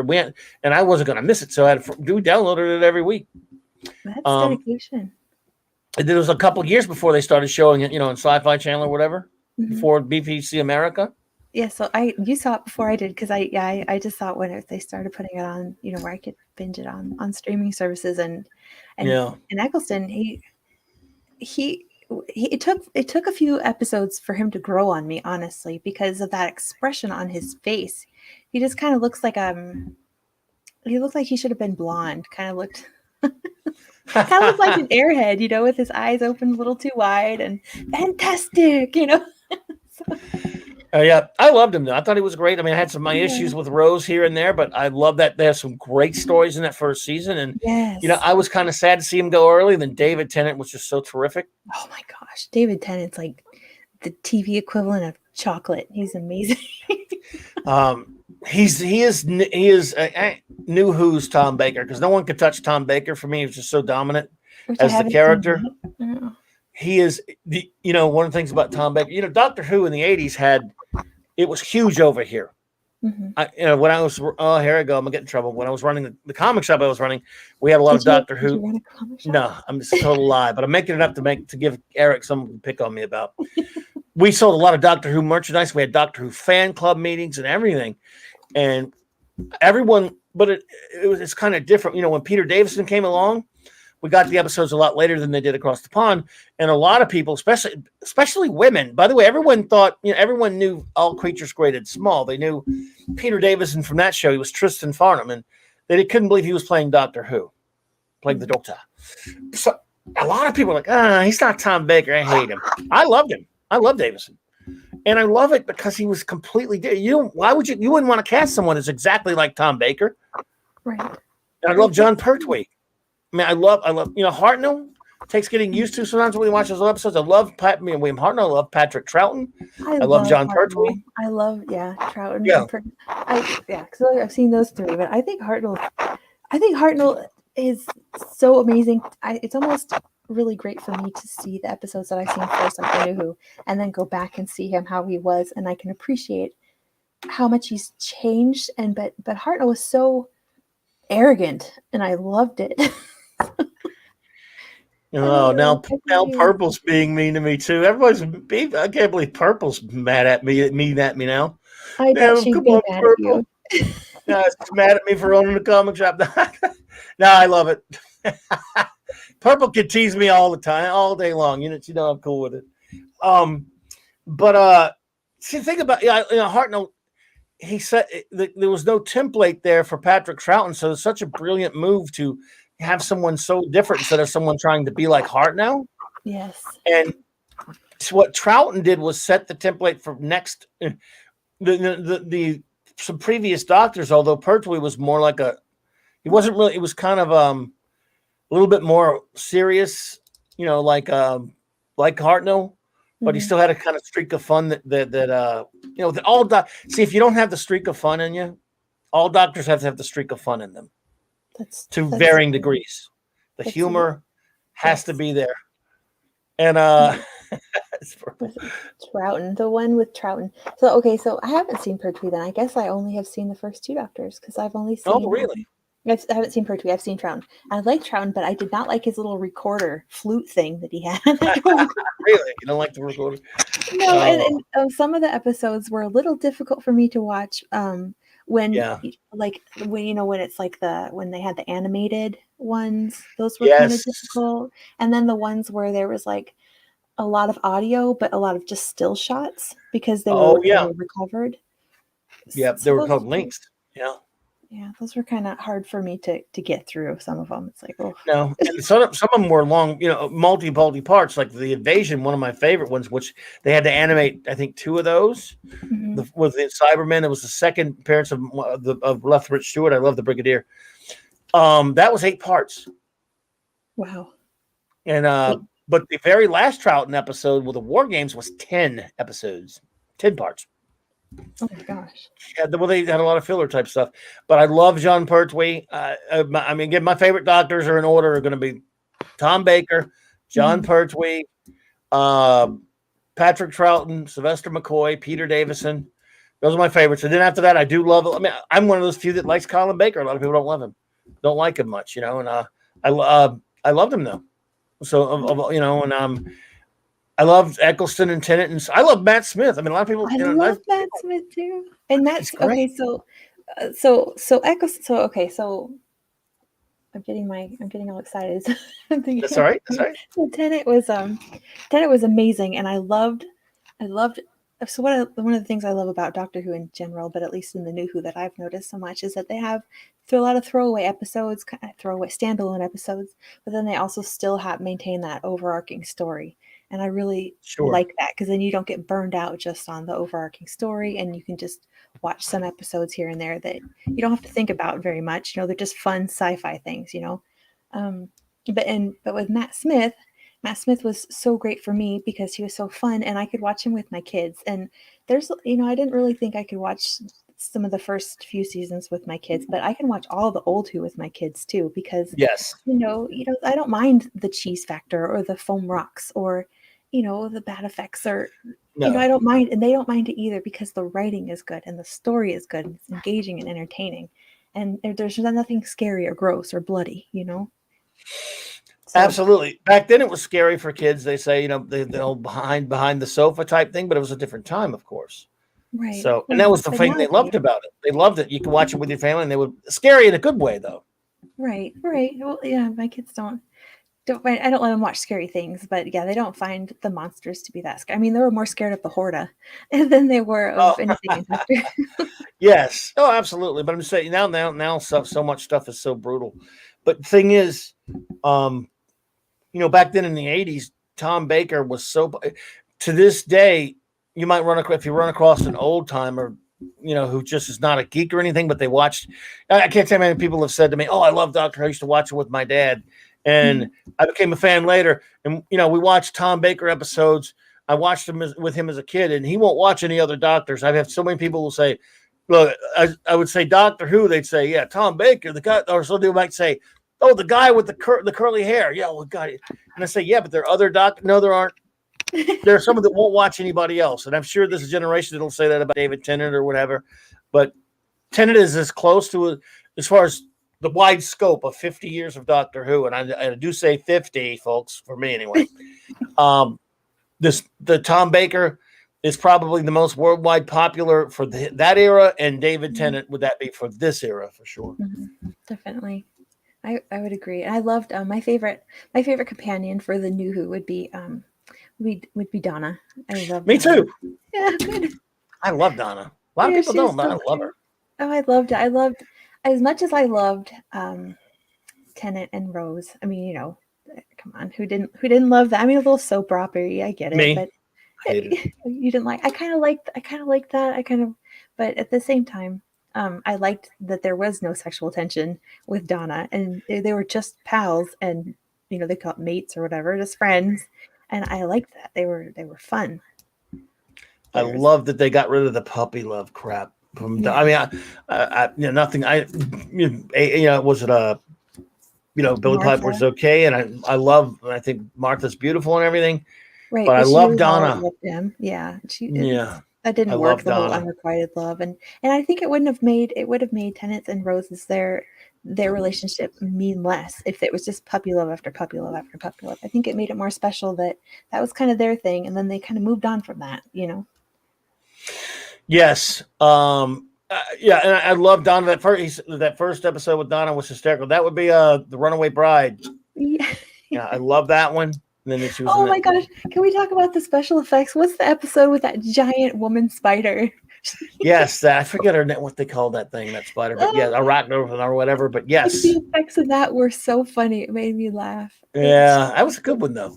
It was a good one. It Remember really when it was. was fun to look forward to a Doctor Who Christmas special? Remember those days? Oh yes, but then like the Capaldi era ones were so dark and Oh, nasty. they were I didn't. terrible. Oh, Oh, but like oh yeah, but his old run. I actually watched. I actually watched some of the Matt Smith ones with my friends this year. It Oh, was the Christmas at specials, Christmas yeah. time. Yeah, at Christmas time. It was so much fun. It was so. That was one of the most wonderful things about Christmas from around. Well, from the first one, like in 2007ish or whatever, the Christmas special, till for at least a good 5, 6, 7 years until they started being terrible with the Capaldi run, Yeah. to varying degrees naturally. But it was you know, get through it all your Christmas stuff. Over here in the States, I'm not sure how it was for fans over there, but I know they loved it too. It was done with all your Christmas stuff, and you come home and you can watch the Doctor Who Christmas special. That was a joy for a long Yes. time. I loved it. Yeah, an actual treat that you look forward to at the holiday time, which is something we won't get Gone for anymore. good now. The Matt Gone. Smith ones, I think, were my favorite. The one where, you know, the snowman one I really love, and then the one with the Yeah. opera singer. Oh, I love that one. Scrooge or something Scrooge. Yeah. The Doctor Who Christmas Carol. Yeah. There. Thank you. You know what I was talking about. I love that one. That's probably my favorite one. Mine I too. love Snowman. Voyage of the Damned. I didn't like as much when I first saw it, and I went back and liked it. Purple like that one. I love Kylie Minogue, but Voyage of the Damned was great. You know, I actually loved the Tennant's first one. The Christmas Invasion. I love that one. Yeah, that's pretty good. I don't know. I got kind of tired of like the like the killer Christmas tree. Remember when it was all spinning? I thought it was funny. Yeah, I like that. But yeah, I thought that was cute. Yeah. I liked the Next Doctor. The Next Doctor. I thought that was a good one. What else? Those were those. I think I wasn't too big on the Lion. Those are the something, whatever, the wardrobe, whatever. See, I watched that one. I watched that one with my friends, and it did not age well, because in the current climate, they basically made the woman all powerful, and that really irritated my friend. You mean the lady who the mother of the two kids that he went to the? No, because in the end, because it was the mother. The mother was the woman. She was the only one powerful enough to have the whole forest inside of her and take them home. Oh God, yeah, I had some problem. It was funny that it was on Androzania Minor though. Little harkening back to probably my all-time favorite Doctor Who episode, Caves of Androzani. But I don't know if you haven't seen Davison yet. Oh, hang on one sec. Gotcha.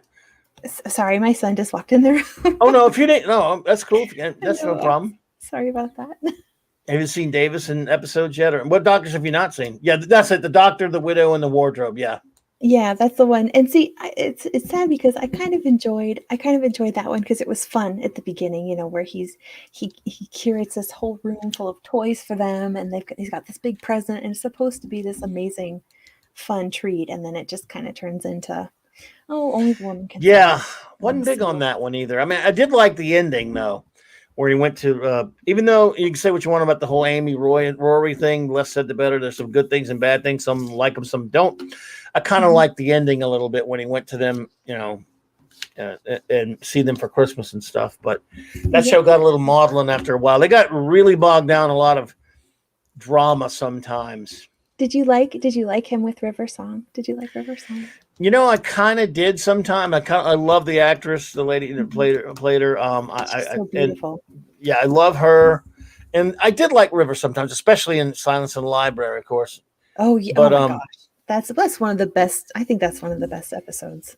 And I'll be honest with you, the only Capaldi episode that I really kind of enjoyed was that a Husbands of River Song Christmas special, even though they had a lot of stupid crap in there. Mm-hmm. After the second half of it, when they're together, Yeah, I kind of enjoyed that a little bit. I did too. And he acted more like the Doctor in that one. Again, in that episode, it was weird. He was finally written like the Doctor. He acted silly a little bit. He was not grumpy. He wasn't, being a complete a-hole to everybody. He was acting kind of doctorish in that one. Mm-hmm. And I remember noting that, like, wait a minute. Someone decided to make him act like the Doctor for a change instead of just some annoying jagoff. Right. And great actor. And so even though that episode has a lot of dumb stuff in it, I thought that was kind of for him. That was kind of an okay one because River, the end of River. That's such a good. I love that. Sometimes I just get on YouTube and I'll watch like compilations of just the two of them together. They had quite a good romance, I think. Yeah, absolutely. It was pretty good, and they like I say, some better than others, but yeah. And again, it was an element added to Doctor Who that you weren't used to if you watched the old show a lot, though, because my favorite companions, of course, are Sarah Jane and Ace. I love Ace. I know you're not familiar with her probably, but she was with the Seventh Doctor. Ace. I like how you go a little bit British every time you say Doctor. You can't say Doctor. You're so married. Doctor. Yeah, it's the Doctor. Even that dope Eric Roberts, who played the Master for some strange reason in the American Fox movie, when he's talking, and he's Eric Roberts doesn't have a British accent, but even when he turns into the Master, says, it's him, the Doctor. So yes, but I love Ace. And she's again there. You hear all this kind of crap about, and that's the funny thing. You hear a lot of these people talk about there are no strong female characters till 2015 or whatever. And every time I'm watching Babylon 5 or Deep Space Nine or Doctor Who Revolt or whatever, I'm going, really, they're no good. Yeah, they're no good female characters. Sure. That's the thing about science fiction, I think, is maybe one of the things I've always loved about science fiction is that there was not such a big distinction between men and women as being like more powerful than one or the other. They were just always there, and there was no big deal about it. It's just they were well-written characters, and they were there, and that's how the world was, That's because they're not writing a woman or a man. They're writing a person that happens to be a woman or happens to be a man. Exactly. And there's a big difference. That's why you got Kira, or you've got, Ivanova on Babylon 5. If you've got Sarah Jane Smith on Doctor Who, or you've got Ace. She was, again, a character that I can't believe she's older than me. I met Sophie Aldred. I love her. She was playing a 17-year-old running around with the Seventh Doctor, and she was obsessed with explosives. She carried Nitro 9 in her back in her rucksack, and she had that bomber jacket. And she was still very feminine, but she was tough. And he's kind of a diminutive little fellow, the Seventh Doctor, more of like a Troughton type, really, in a sense. A great Doctor. I love him. But she, like an episode where she's running around killing Cybermen with her gold coins, shooting gold coins with her slingshot. What? Yes, or when he uses Time Lord power to turn her aluminum baseball bat into an energy weapon, and she beats Daleks up. She's a great character, and I love Ace so much, and she had a real great backstory, a great arc. The Gaffer gave her an arc, and again, I'm supposed to say no, there are no strong female characters until Ray. All right, sure. Oh my gosh, Ray was. We started on Ray. Or Mikey Spock or whatever. So, yes, there are plenty of great characters. And again, yes, they're female. And yes, the character's male or female. But they've got to be a character for a person. Yeah. So, no, I love that. I love how you bring that up. How it's so contradictory. How these new age feminists think that they're doing us such a great favor by putting men down and by taking them out, and they're not even making women. They're just, everybody said this already. This is not an original idea I'm saying, but how they're just taking something that's written for a man and just squishing a woman into it, just shoehorning them in there and acting like they're doing the whole world a favor because there's never been amazing women before. Yes. Every time now because of this crap, Every time, yeah, I love Ace's bomber jacket. I got a lady friend of mine who cosplayed Ace and met both Sophie Aldrin and Sylvester McCoy purple, and she looks just like her. Yeah, she made that jacket. It's fantastic. But yes, every time I watch something now that's older, I kind of, and it's a shame that that's even in my mind. It shouldn't be. It shouldn't be. But when I watch something now, I don't care what it is. If it's older, and I go, wow, they're no good female characters, huh? Mm-hmm. This is a great character. Again, whether I'm watching a Deep Space Nine or a Babylon 5 or other Star Trek, or Right. and again other things other than science fiction. Don't get me wrong, but I'm just saying, Doctor Who or whatever it is, just talking geek stuff, and I'm going, or Star Wars or whatever. I'm going, okay, yeah, they're no good female characters. Okay, sure. No, they're because they're a character first. Exactly. That happens to be a female. Exactly. Yeah, So, Carrie Fisher, she was just she I wasn't love a strong female. She No, wasn't not a great at all. princess, right? Not at all. I love her. You know, Yeah. and people like to always bring up the examples of Ripley and Sarah Connor and people like that. That's true. But also Kira Nerys. And of course, you got Dax, who's been both male and female, in host how bodies, of progressive, course. you can't be more progressive than that, No. I love, No. yeah, that's a good point. Yeah. And what was it in TNG or Beverly Crusher? She was dating a symbiont, and then I can't remember, but then she wasn't. Then when there was an accident and they had to put the symbiont in a female body, and Beverly Crusher was like, I'm out. But yes, nowadays I don't even know if you could have that episode because that would be seen as hateful. But it was just, that would be hateful. It just wasn't her preference. But no, you can't. Those people can't deal with that. People can't deal with that now. Right, but I mean, that it was handled. I thought it was handled gracefully, and it was an interesting thing to ponder, an interesting situation to put yourself in and go, I wonder what I would do in that situation. Well, imagine how dare her want to be with a man instead of a woman? That does not work for your modern day sensibilities. She had to, she dated a ghost. That's true. God, that episode. Oh no! Don't bring up the ghost. Sub Rosa. Hey, No. in fairness, he was played by the great Duncan Regehr. That guy was Zorro. So anyway, I mean, that's good for her, but also she dated a ghost. Everyone brings that one up. Yeah. It's like the oh my goodness. That's worse than Spock's brain. At least I got you. You had Morg and Morg, and give her some pain. You and Morg, Morg. Yeah, I mean, at least they had hot chicks in it. So forgive me for that, but yeah.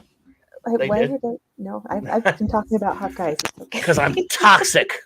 I'm toxic too. You're toxic. I know Purple's toxic, and you're toxic. You toxicals you. But yes, I guess we'll start wrapping it up a bit. I mean, this time it's flown. I can't believe it, but I've had so much fun. I really appreciate this. I was a little nervous about it, but it's just a joy to talk to. I really appreciate this. Well, thank you so much. Like I said at the outset, the experiment here and you go just find someone that you don't know if we all have all the same things in common. You get to know each other, and it's like that's why I put you as a mystery guest. It's such a mystery, the guest. And you are fantastic to talk to and a lot of fun. And now we know a little bit about a lot of the things. We like a lot of the same things and everything. And it's just, well, as you can probably tell, I kind of like doing this. I like talking geekness, and I can do it off the cuff any way you want to do it. There's never want for a topic around here. Honestly, though, that's a really brave thing, because it seems like a lot of people only want to enter into a conversation when they kind of know how it's going to go. So I really applaud you to just kind of be able to do a cold start and not know where it's going to go, and then be excited by that and want to do that. I think that's a great premise for a show.